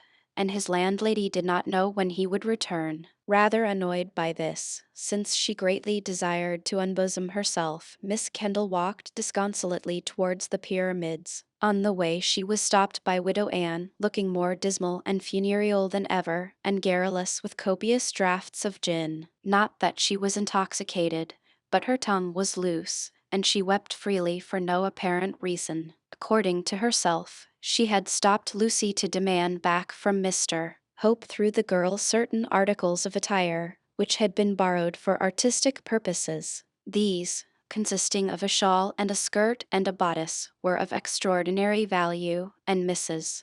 Bolton wanted them back or their equivalent in value. She mentioned that she would prefer the sum of £5. Why do you not ask Mr. Hope yourself? Said Lucy, who was too impatient to bear with the old creature's maunderings. If you gave him the things he will no doubt return them. If they aren't spiled with paint, wailed Widow Anne. He told my Sid as he wanted them for a model to wear while being painted. Sid asked me, and I gave 'em to Sid, and Sid he passed 'em along to your good gentleman. There was a skirt as good as new, and a body of the dress trimmest beautiful, and a tartan shawl as I got from my mother. But no, the old woman corrected herself. It was a dark shawl with red spots and— Ask Mr. Hope, ask Mr. Hope, cried Miss Kendall impatiently. I know nothing about the things, and she tore her dress from Widow Anne's detaining hand to hurry home. Mrs. Bolton wailed aloud at this desertion, and took her way to Hope's lodgings, where she declared her determination to remain until the artist restored her apparel. Lucy for the moment thought little of this interview, but on reflection she thought it strange that Archie should borrow clothes from Mrs. Bolton through Sydney. Not that there was anything strange in Archie's procuring such garments, since he may have wanted them to clothe a model with, but he could easily have got such things from his landlady, or, if from Widow Anne, could have borrowed them direct without appealing to Sydney. Why, then, had the dead man acted as an intermediate party? This question was hard to answer, yet Lucy greatly wished for reply, since she suddenly remembered how a woman in a dark dress and with a dark shawl over her head had been seen by Eliza Flight, the housemaid of the Sailor's Rest, talking to Bolton through the window. Were the garments borrowed as a disguise, and did the person who had borrowed them desire that it should be supposed that Widow Anne was talking to her son? There was a chill hand clutching Lucy's heart as she went home, for the words of Mrs. Bolton seemed indirectly to implicate Hope in the mystery. She determined to ask him about the matter straight out, when he came in that night to pay his usual visit. At dinner the professor was in excellent spirits, and actually became so human as to compliment Lucy on her housekeeping. He also mentioned that he hoped Mrs. Jasher would cater as excellently. Over coffee he informed his stepdaughter that he had entirely won the widow's heart by abasing himself at her feet and withdrawing the accusation. They had arranged to be married in May, 1 or 2 weeks after Lucy became Mrs. Hope. In the autumn they would start for Egypt, and would remain abroad for a year or more. In fact, said the professor, setting down his cup and preparing to take his departure, everything is now settled excellently. I marry Mrs. Jasher, you, my dear, marry Hope, and Sir Frank marries Donna Inez, finished Lucy quickly. That, said Braddock stiffly, entirely depends upon what de Angos says to this accusation of Hervey's. Sir Frank is innocent. I hope so, and I believe so, but he will have to prove his innocence. I shall do my best, and I have sent round to Don Pedro to come here. We can then talk it over. Can Archie and I come in also? Asked Miss Kendall anxiously. Somewhat to her surprise, the professor yielded a ready assent. By all means, my dear. The more witnesses we have, the better it will be. We must do all in our powers to bring this matter to a successful issue. So things were arranged, and when Archie came up to the drawing-room, Lucy informed him that Braddock was in the museum with Don Pedro, telling all that had happened. Hope was glad to hear that Lucy had secured the professor's consent that they should be present, for the mystery of Bolton's terrible death was piquing him, and he dearly desired to learn the truth. As a matter of fact, although he was unaware of it, he was suffering from an attack of detective fever, and wished to solve the mystery. He therefore went gladly into the museum with his sweetheart. Oddly enough, as Lucy recollected, when it was too late to speak, she quite forgot to relate what Widow Anne had said about the borrowed clothes. Don Pedro, looking more stiff and dignified than ever, was in the museum with Braddock. The two men were seated in comfortable chairs, and Cockatoo, some distance away, was polishing with a cloth the green mummy case of the fatal object which had brought about all the trouble. Lucy had half expected to see Donna Inez, but de Angos explained that he had left her writing letters to Lima in the Warrior Inn. When Miss Kendall and Hope were seated, the Peruvian expressed himself much surprised at the charge which had been brought against Sir Frank. If I can speak of such things in the presence of a lady, he remarked, bowing his head to Lucy. Oh yes, she answered eagerly. I have heard all about the charge,